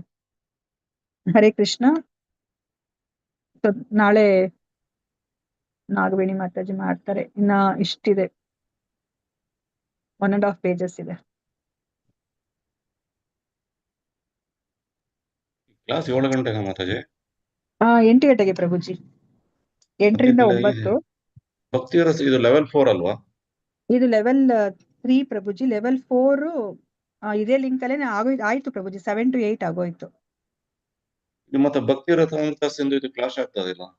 ಇಲ್ಲ, ಅದು ನಾನು ಅದನ್ನ ಭಕ್ತಿ ರಸಾಮೃತ ಸಿಂಧು ಅಂತ ಇವತ್ತು ಬರ್ದ್ಬಿಟ್ಟೆ. ಅದು ಆಕ್ಚುಲಿ ಈಶೋಪನಿಷತ್ ಕ್ಲಾಸ್. ನಾನು ಲಿಂಕ್ ಅಲ್ಲಿ ಅಂದ್ರೆ ನಾನು ಹತ್ರ ಕಳಿಸ್ಬಿಟ್ಟಿದೀನಿ. ಆಕ್ಚುಲಿ ಅಂದ್ರೆ ರೆಕಾರ್ಡಿಂಗ್ ಹತ್ರ ಕಳಿಸ್ಬಿಟ್ಟಿದೀನಿ. ಅಲ್ಲಿ ಮೆಂಬರ್ಗಳು ಯಾರು ಇಲ್ಲ ಇದ್ರಲ್ಲಿ ಅದಕ್ಕೆ? ಹಾ ಪ್ರಭುಜಿ, ಹೌದು.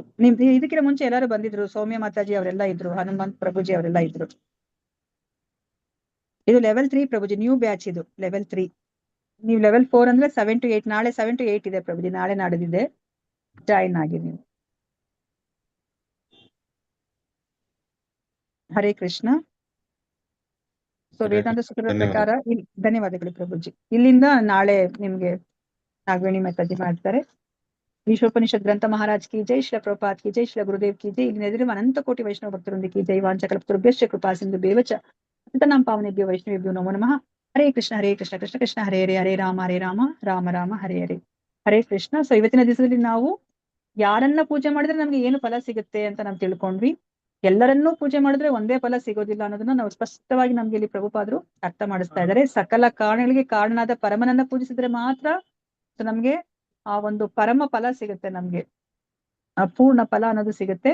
ಯಾರು ಪರಮನಲ್ಲವೋ ಅವರನ್ನ ಪೂಜೆ ಮಾಡಿದ್ರೆ ಸೊ ನಮ್ಗೆ ಬೇರೊಂದು ಫಲ ಸಿಗುತ್ತೆ. ಇದನ್ನ ಧೀರರು ಮಾತ್ರನೇ ಹೇಳಲಿಕ್ಕೆ ಸಾಧ್ಯ ಅಂತ ಹೇಳ್ಬಿಟ್ಟು ನಮ್ಗೆ ಇವತ್ತಿನ ದಿವಸ ಅರ್ಥ ಮಾಡ್ಕೊಂಡ್ವಿ. ಪ್ರತಿ ಕ್ಷಣವೂ ಕೃಷ್ಣನ ನಾಮಸ್ಮರಣೆ ಮಾಡ್ತಾ ಇರಿ, ಒಂದು ಕ್ಷಣವೂ ಕೃಷ್ಣನ ಮರ್ತು ಇರ್ಬೇಡಿ.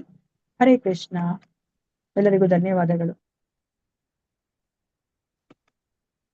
ಧನ್ಯವಾದಗಳು ಮಾತಾಜಿ. ಧನ್ಯವಾದಗಳು. ಯಾರಿಗಾದ್ರೂ ಏನಾದ್ರು ಅಟೆಂಡೆನ್ಸ್ ಅನ್ನ ಹಾಕಿ ನಂದಿನಿ ವಿನೋದ್ ಮಾತಾಜಿ. ಪ್ರಭುಜಿ ಹಾಕಿದ್ದಾರೆ.